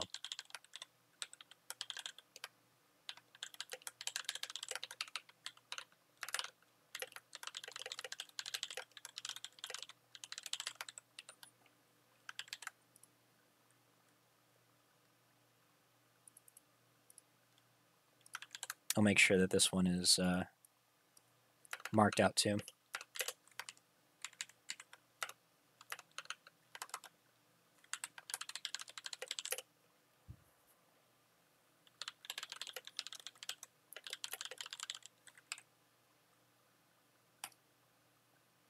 Okay, so we've got those two alerts set up. I think that's going to have to be it for me. This MACD bounce in the green STC indicator, along with a rising RSI that keeps bouncing off of the moving average, is all very bullish to me. Like, just by itself, Revlon's a very nice technical setup for a bull run, and a possible short squeeze. It's still heavily shorted. There's still 20% of its float sold short into the market. Institutions had a lot of shares on hand to sell, so who knows? They may have been a part of the reason why we didn't get the big gamma move that we were hoping for, because they were too busy trying to get out of their bags, not realizing what was actually happening in the options market. But that's okay. There's still possibility for some upside here, and that's why I went till the Friday after the Friday I was hoping for, to give myself some more time, but still keep the contracts cheap. We'll see what happens going into next week, but that's going to have to be it for this one. Thanks, guys, for making the meeting, and I will see you at the bell on Monday.